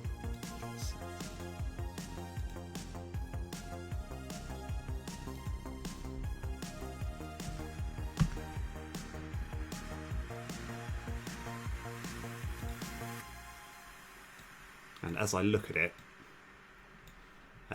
I kind of want to have sort of a sort of sword symbol to indicate that's the attack, which is actually just simply a matter of getting a sprite that looks like a sword and putting it underneath it. But I'll have attack text.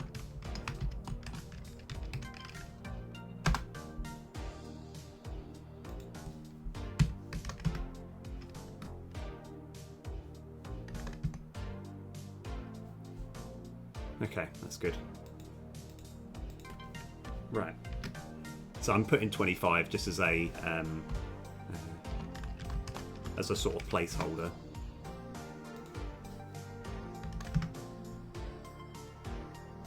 Okay. And yeah, and I think this shouldn't take too long. What we're going to do is just get a quick. I think I've got a heart symbol somewhere. If not, I might just simply take it from the building. So where are we? Rumbletown buildings. Steal stuff that you've already got. It's fine.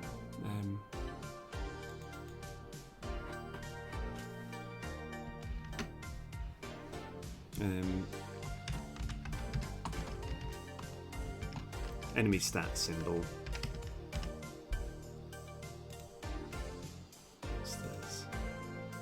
Oh yeah, of course, monster.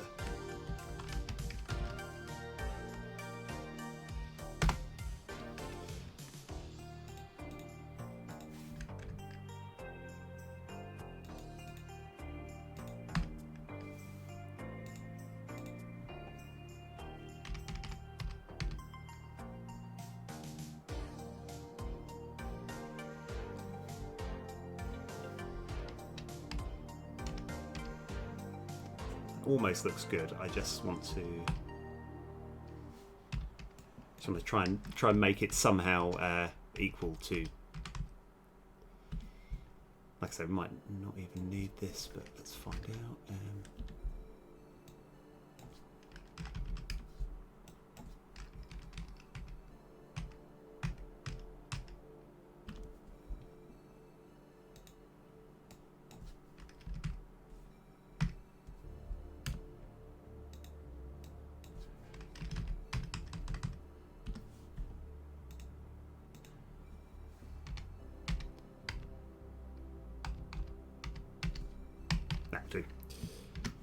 I don't know what we need the shield for, but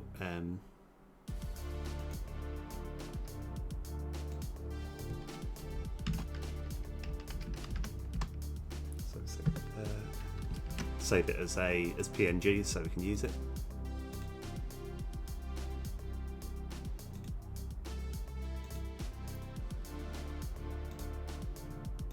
So. Yeah, these are going to be the rough ones. We don't, yeah, like I said, I don't really know what we can do with the shield one, but we can put it in anyway.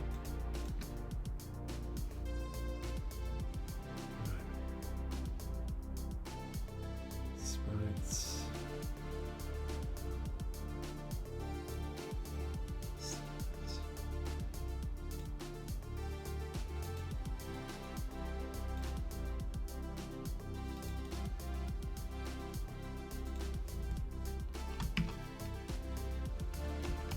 I'll just put it symbol.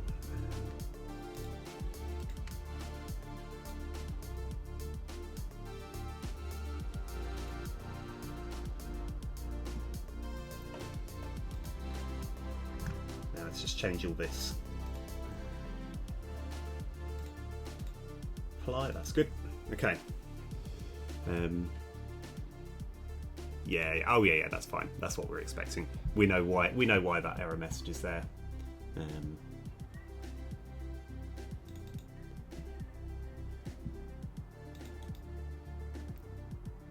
Sprites.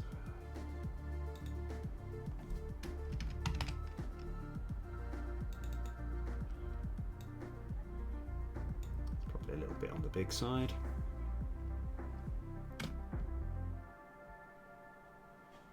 So let's just, yeah, let's go and make the whole thing just slightly smaller. Right.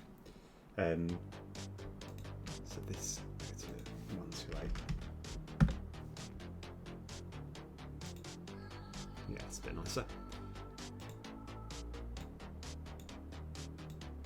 Now, do we actually ever make one a parent of the other? I think that might be.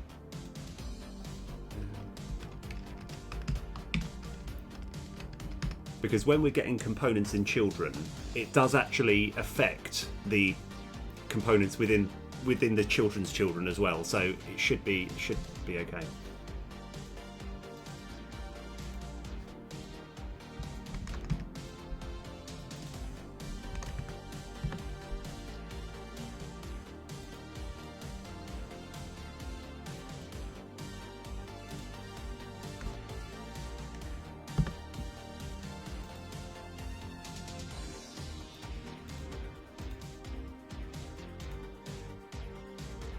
Oh, I see where I've gone wrong there.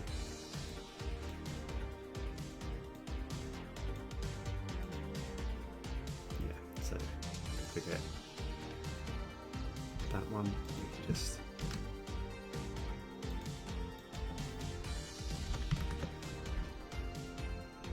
so we want the attack first, really, don't we? So.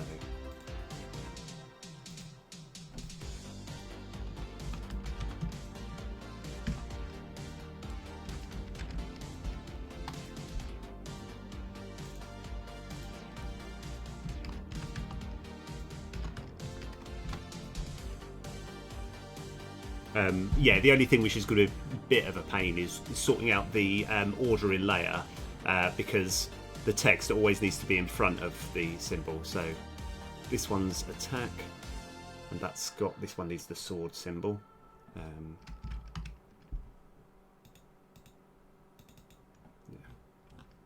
So I just kind of want to see if that looks okay or if that's a bit too small for the screen to handle. Yeah, so at the moment we haven't done anything. We've just literally we've put these things here. We're gonna get to the coding bit shortly. Oh yes, of course. So that's fine. Right, our first one, I think we're gonna have 15 attack and 60 life. Not that this matters because it's not going to change anything on the screen, but it's just so we don't get the error message. I just want to see what the numbers look like on the screen to see if it works.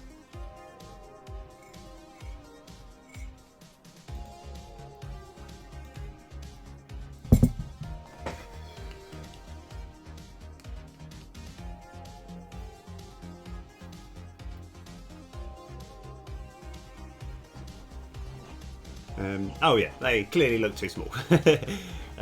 Let's just, I think if we just double the size, it should be okay.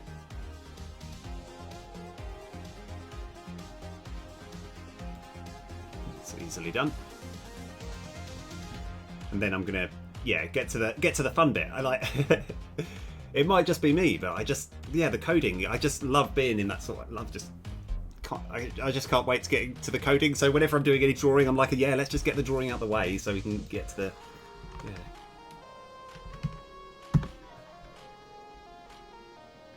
Should have done that at the same time.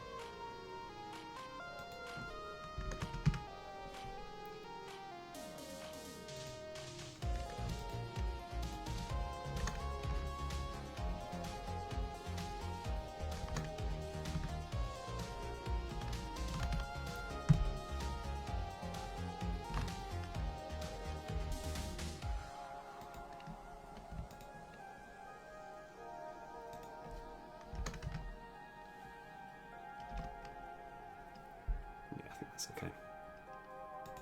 Let's just see what that looks like, and then we'll get to the best bit.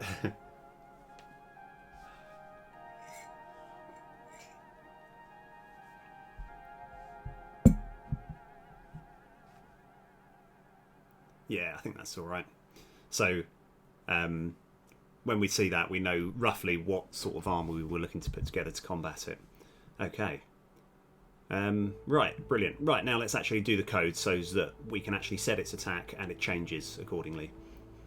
But yeah, so, I mean, one thing which I'll probably sort of mention now, at the moment we've made only 2 cards that do anything. But there's going to be such a multitude of cards. There's going to be some cards that can just damage the enemy from afar. Like, you know, I want to have some sort of, like, barrage or something of, like, you know, some sort of fireball or something that will do damage, or there's going to be things that are going to do damage to it over time. So when it actually, when the monster does eventually arrive, hopefully you will have built up an army, but you might have softened it up a bit as well before it arrives. Yeah. Okay. So we want to actually get it to affect those.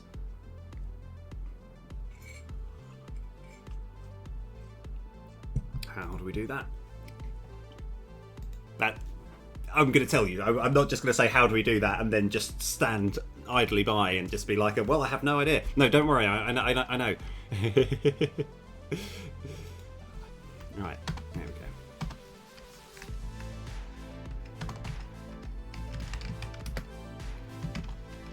go. Right.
Yeah, it's one of those things that still does. I always find a little bit frustrating is that whenever we're creating any text that wants to be attached to something, we still need to create a mesh renderer and the text mesh like component, because one thing controls whether it's in front or behind, and another thing controls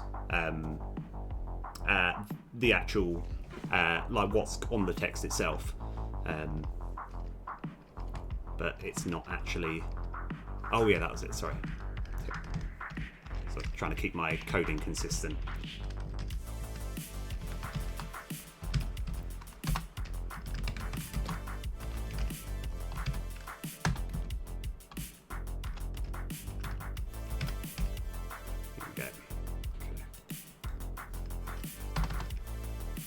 Right, now we've just got to find where all these things need to go.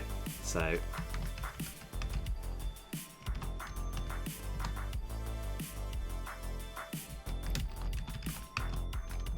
get components in children. Sprite renderer. I think it should be 1.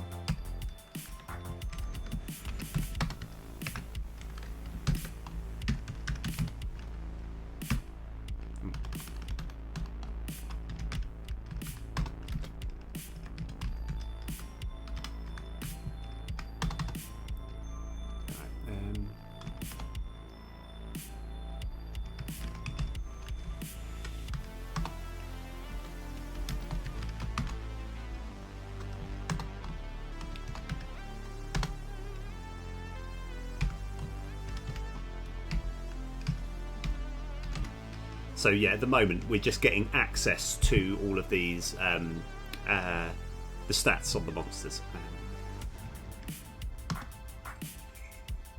So it's exactly the same again.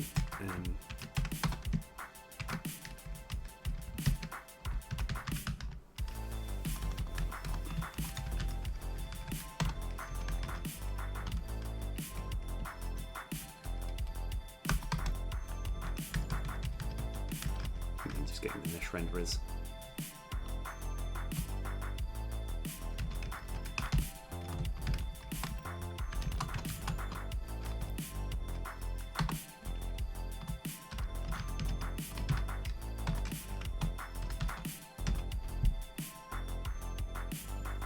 I think it's 0. There we are.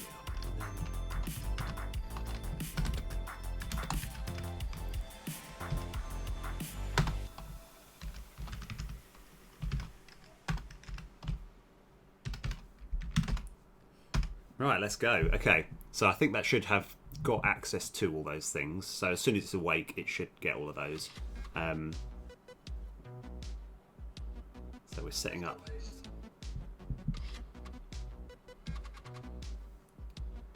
And what we really should do is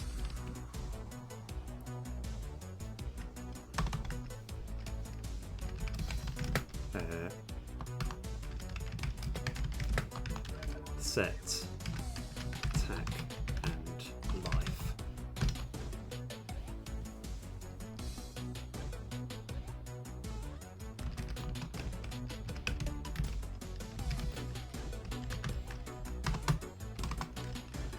So it's going to be mostly what's happening here, but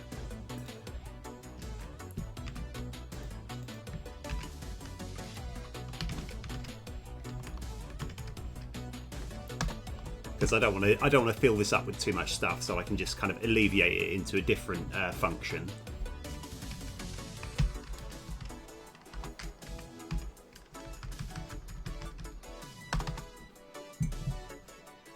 Right. Okay. Trying to code and drinking coffee at the same time while avoiding poking my eye out with the spoon.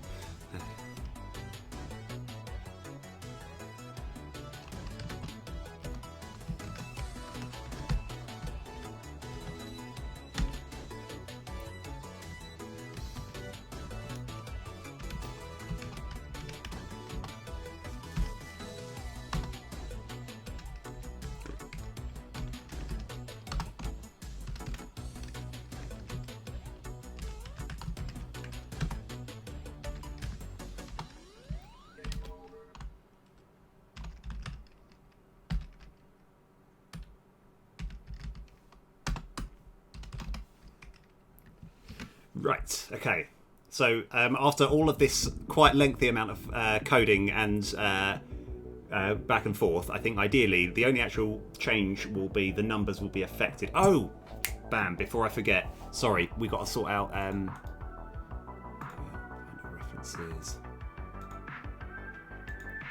We kind of want to make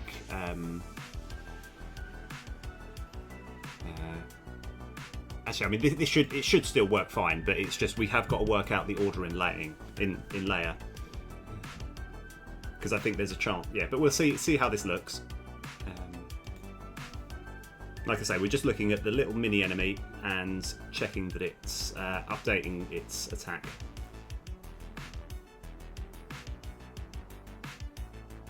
There we go. Yeah, that's fine. Okay, right, brilliant. And then if we just end turn, it should everything should stick together. Yeah, that's fine. Okay. Now we've got to do a similar thing. Yeah, we've got to do a similar thing here where for the actual main enemy as it comes on. So we want, as soon as we've created the new one, we want this bit to pass on all the information to the new enemy. To the, well, not the new enemy, but the one that's created when we actually approach the town. Yeah, we want it to just be there. So, oh yes, of course, we didn't actually delete it at any point, so it's still actually there. That's why those symbols are still there. That's fine though. And then I think that's the thing. To be honest, I reckon. I'm going to put these stat points on because that shouldn't be too difficult. That's just going to be so yeah. I probably should write this down actually. We want to sort out the rendering order, and then move it to the big boy enemy. So let's have a look. It's here. We kind of want to put them in proportionally the same place. So, what's the laziest way that I can think to do this? It's a good mindset. No, what's the most efficient way? That's how I should word it. Right, mini enemy.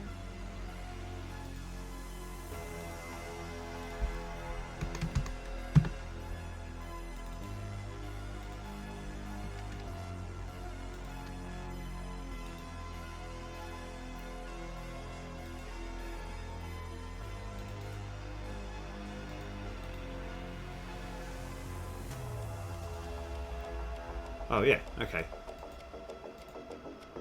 Fantastic, yeah, but I think we just need to make it a little bit higher. -1. I think we just need to go 2.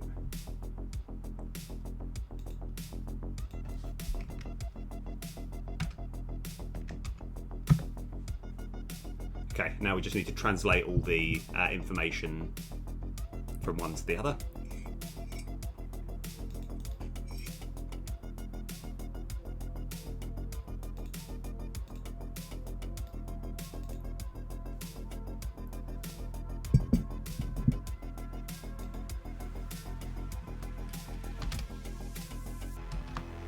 And what's actually calling this script? Find all references.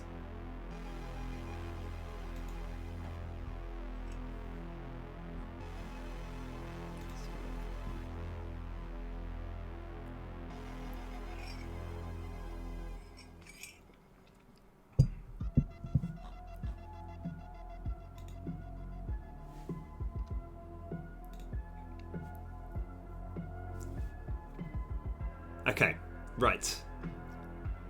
So there's yet again a bit of copying and pasting here because I want to just get, like, because what's happening in this mini enemy script is very similar to what's happening in the monster enemy script.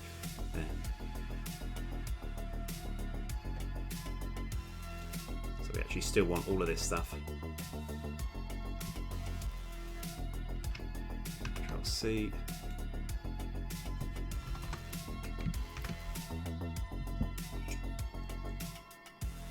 Good, and then upon awake.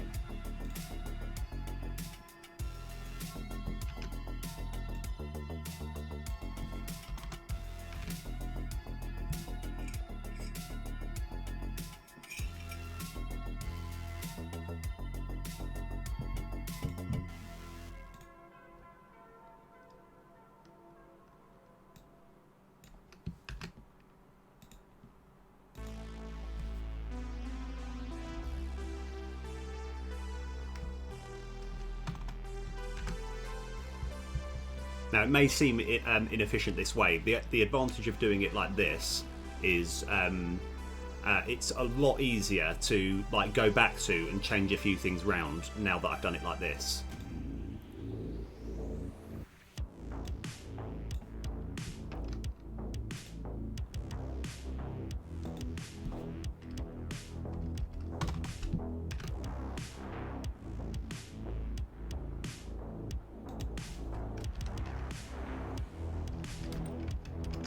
Yeah.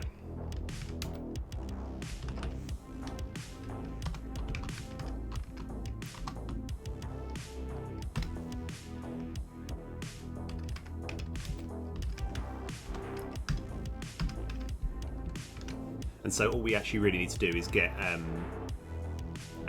access. Yeah, get access to the mini one, which should be fine. So yeah, at what point are we actually calling this? Let me ask. Yeah, find all references.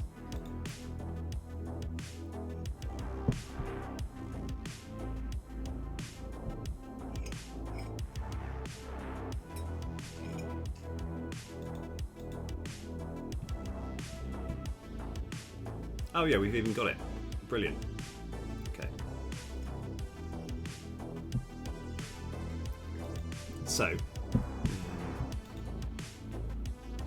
Right, now this is actually going to be testing something.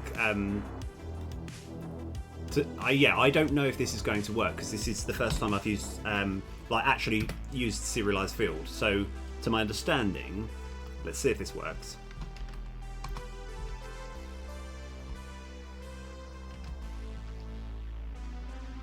Okay. No, it doesn't quite work. That's fine. I'll stick back to my original because I was hoping I could actually reference the this attack because it's a serialized field, but that's no problem. We just get.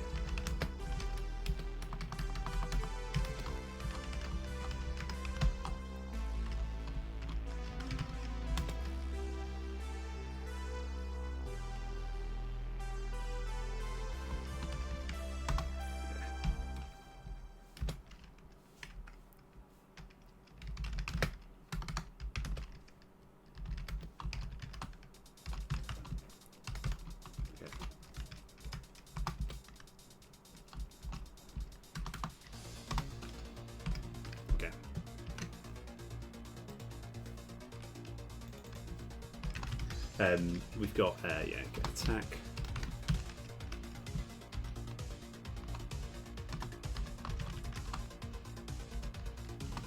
Get life. So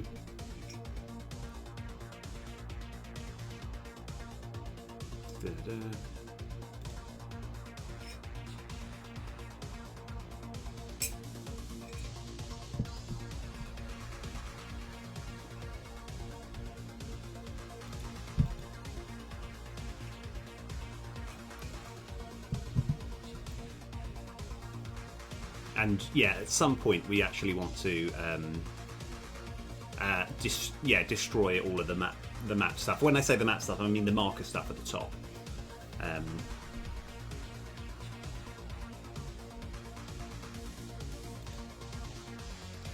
So what we're actually testing for now is, first of all, have we got the stat points here?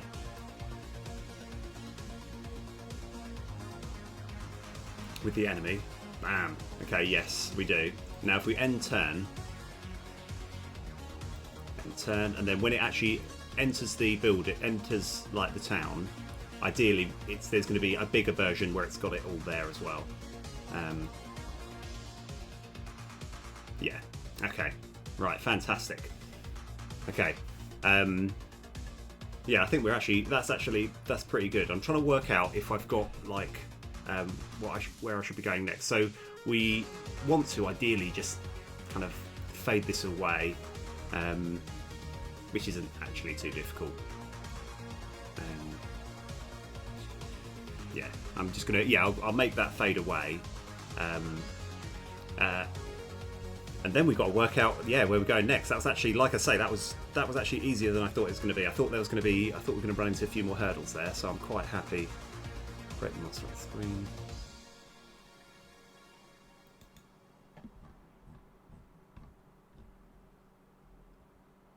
Oh yeah.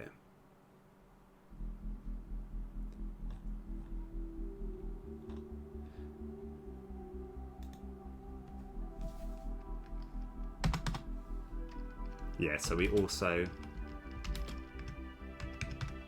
fade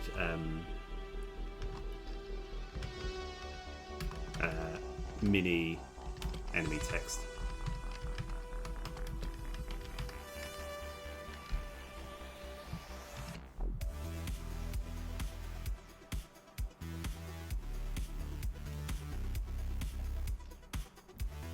Which is kind of easy.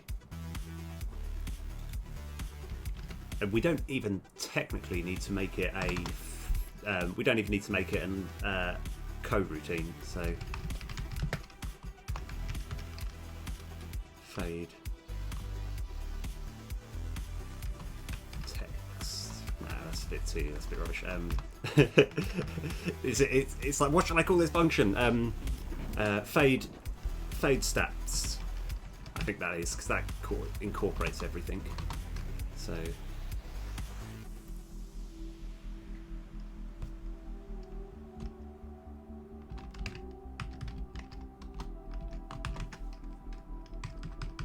fade text mesh to color.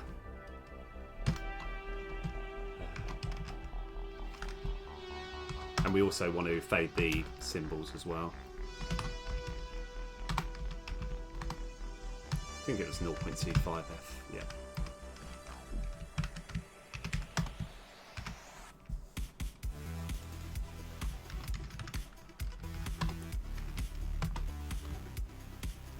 Like I say, we're fading it. We probably want to just destroy it all, but we're going to just keep it there for the time being.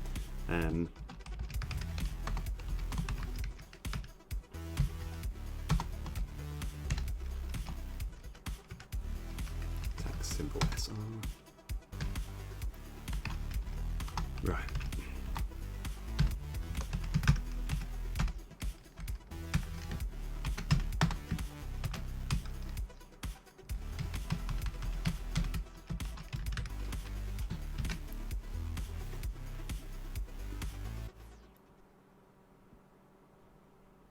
So yeah, I'm not completely in love with what I'm doing here, but this is just this will make it a bit easier. Like, so we're fading it for the time being, and we'll worry about, like, the main reason I want to actually just destroy it altogether is because it's no longer relevant to what's happening in the game, and it sort of clears the screen, so you haven't got as many things to look at on the screen, and there isn't too much to take on board. But yeah, that's why we should just destroy it. But for the time being, I'll just fade it. So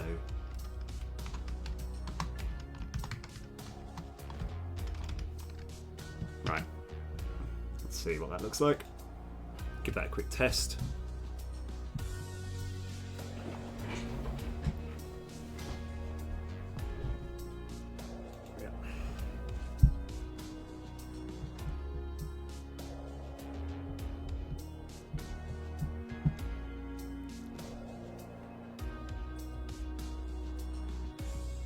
Oh, another thing that I want to do actually as well.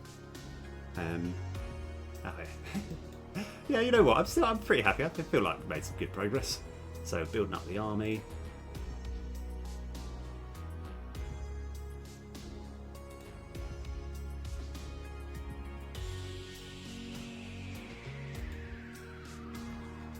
Yeah. Okay. Right. So now I probably don't have the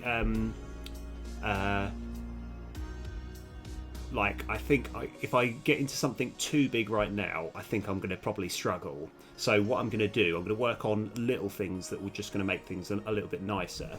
So one thing I really want to make a screen shake, and that's actually surprisingly not that difficult to do. And yeah, it's just brilliant. So this will be quite easy. The only bit which is hard, yeah, so we're going to have it on this main master thing, and it's going to look for the main camera. And for the screen shake, I will create a singleton, because there's going to be lots of reasons why. So this is going to be a core script, and this one, yeah, it will be a singleton, because there's just so many reasons for the screen to shake, and we just want to. So we'll have cam screen shake script.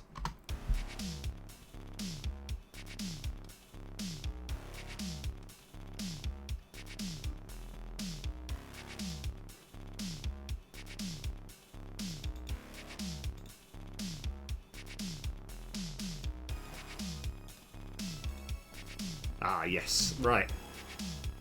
So,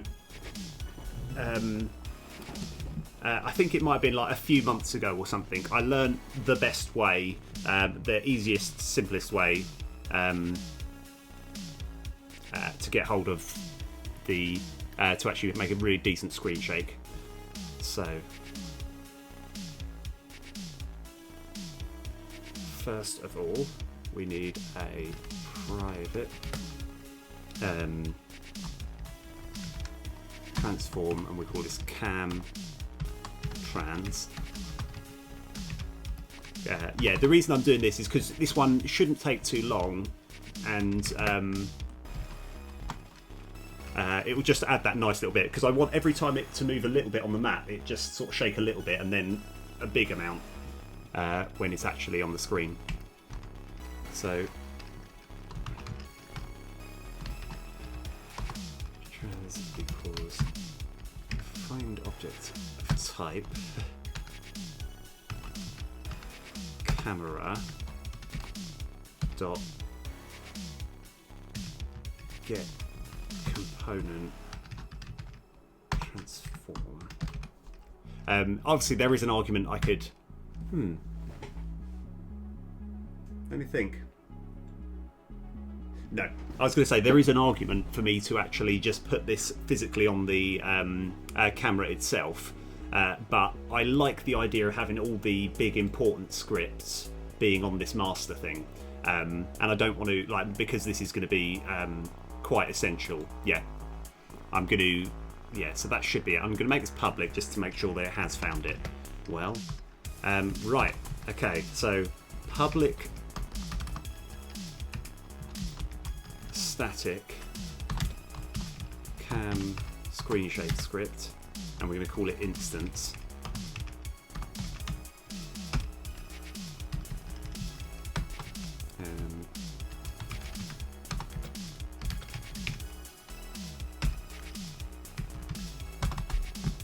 Okay, so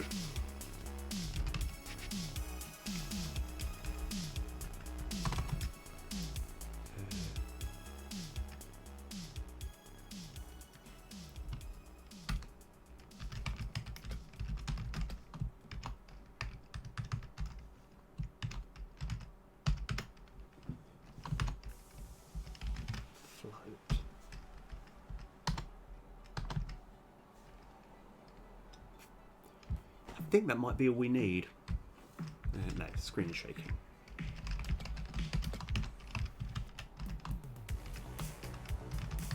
So we've got a boolean, we've got a screen shake float and a boolean saying screen shaking. So public void shake screen. So I realised that I've just spent the last 10 minutes just talking around the subject and not actually showing any of the code. So I'll quickly explain. I've created this this camera screen shape. Oh, why did it? It's gonna be a tongue twister. It's gonna be, anyway. It doesn't matter. I've created this, and we've attached it to our main master script, and we have made it a singleton. So that's basically doing public static, referencing its own script, and then instance. And then here we have instance equals this. That means from the get-go, other scripts, let me just quickly explain, other scripts can go cam screen shake script.instance and then do whatever it wants from this script, which, like, yeah, so we're having, I know that we've had sort of debate about like the times when we should use singletons. Now, in many of the games which I've made before, I've made so many things singletons, and I've been told you shouldn't rely on making everything singleton. So it's like I'm only making core things that are pretty integral to the game. Right, to make them singletons, and this is one which I think is worthy of becoming that. So shake amount.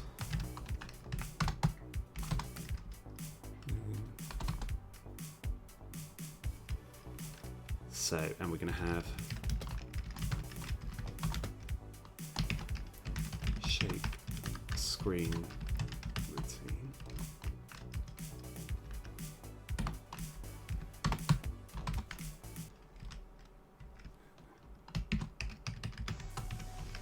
Screen shaking equals true.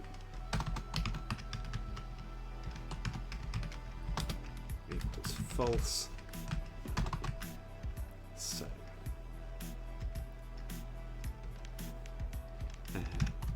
if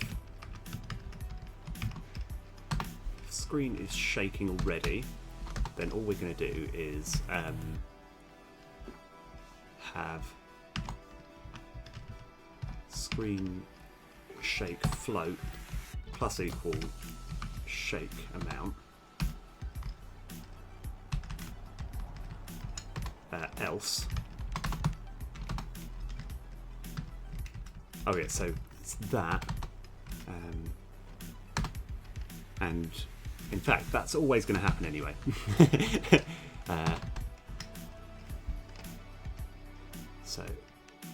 So screen shake equal plus equals the shake amount, but I want to have a little safety thing. So if we have too many things shaking at once, it's not going to get completely out of hand. So if screen shake float is greater than 1, we're just going to make screen shake float equal to 1.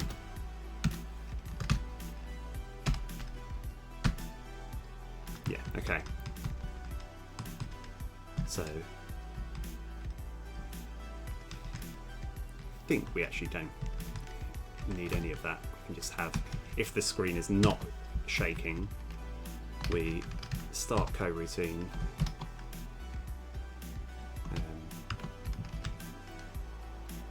shake screen routine,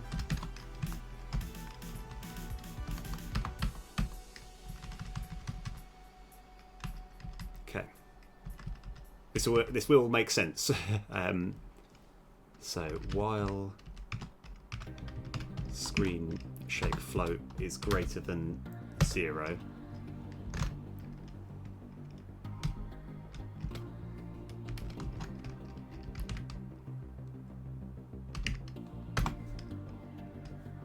okay,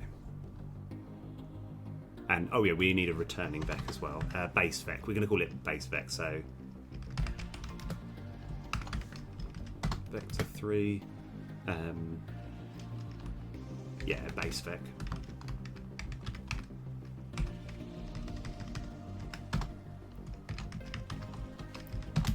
And this is just going to be the position, because we need to know where to, after it's done all the shaking. Oh, yeah, not bad. Well, yeah, we made some progress.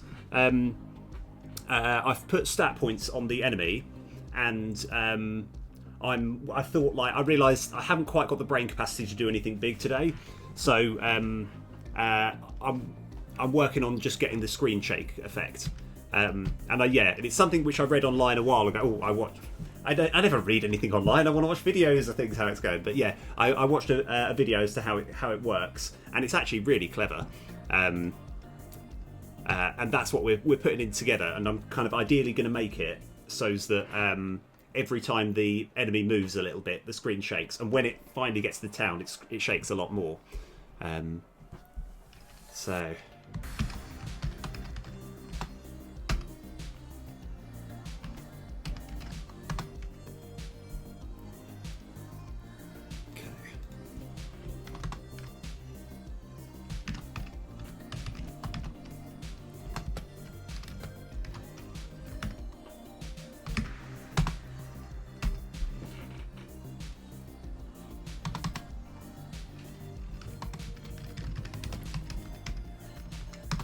Okay, here's where this is where this spicy little the spicy little function that works, and it's quite clever. So we have vector 3, call it shake vec, equals base vec, and now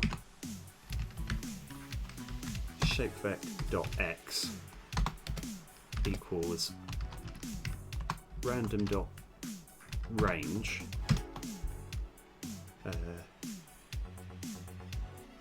minus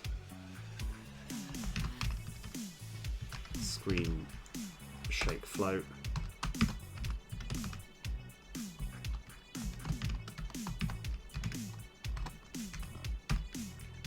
So this way, it also dependent. It will shake a lot and then less and less until it's nothing. And we want to do exactly the same for the Y as well.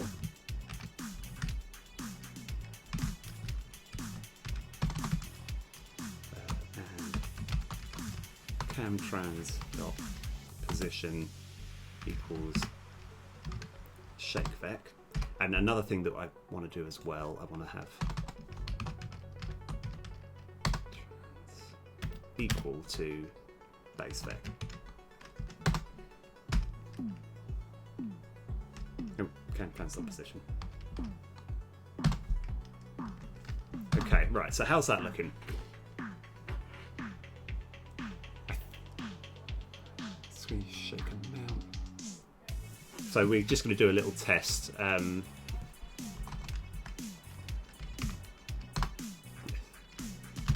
Right, we're working away. Okay, I think we're up to U now, a lot on the keyboard. So we've already got a function for all of these letters do something, and I quite like the idea of just like when you know the game's all ready, every single button is going to do something kind of random. So I think we're up to the yeah. So if input dot get key down key code dot yeah, let's do U. Then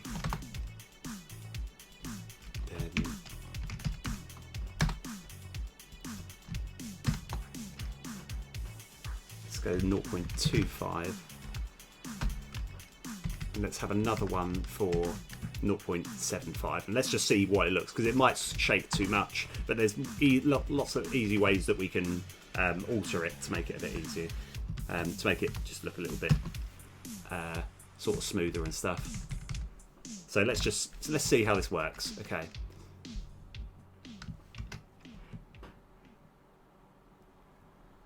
And yeah, and I've got this bit here just to make sure that it doesn't ever get too much out of hand. Let's have a look.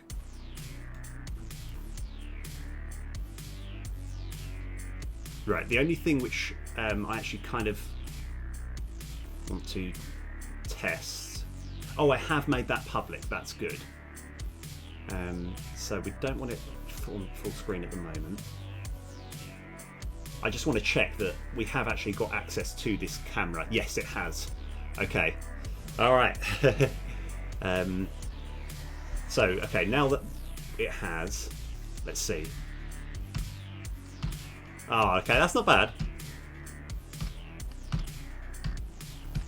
It looks a little bit... there's a bit of screen tearing, but I quite like it. So this is me testing the screen shake. So I think that's obviously probably a bit too much, but maybe we make it say so it's every time this sort of moves and then lands, we want it to just shake a little bit,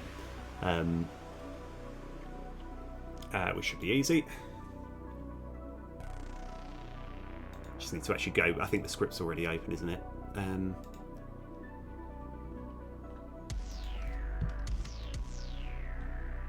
Let's get rid of this, make a bit more space. Oh, I'm still in the top right corner. Sorry, I moved back down.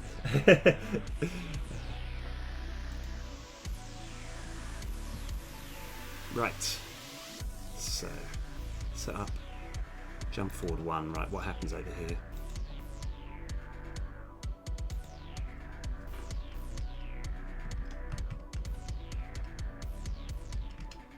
So it moves. Oh right, that's actually a lot easier than I thought. Okay, so cam screen shape script dot instance dot shape screen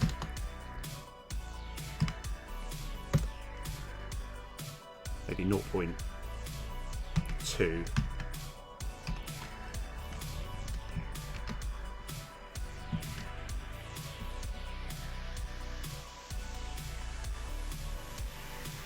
Summon routine, make the screen shake. There we go. That'll be 0.4. So let's just see how that handles. So what I've done is we're adding the screen shakers to when the enemy moves.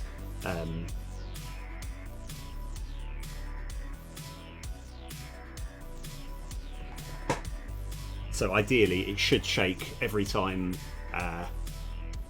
the blob moves a bit, and it should shake a big amount when it comes on the screen.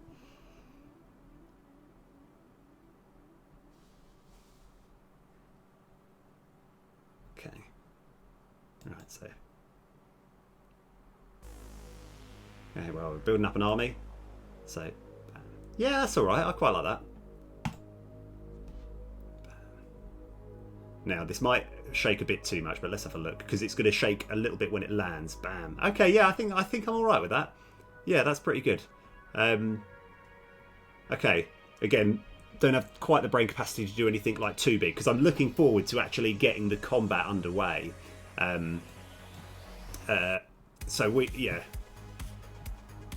This is very easily solved. We just need to make sure that when we move it to the front, we just need to make the ordering layer just higher for all of those. Sorry, when I say this is easily solved, it's when I'm dragging this, these little beans are in front of the card, and that just looks a bit silly. Yeah. Okay. Brilliant. Right, let's get good. Trying to work out where I had a plan for something. Oh yeah, I was going to do like I kind of want to sort this card art out, but that really is not that necessary. Let's think. Yeah, because I don't think because actually sorting out the attack. What I'm looking to do is more like future thinking.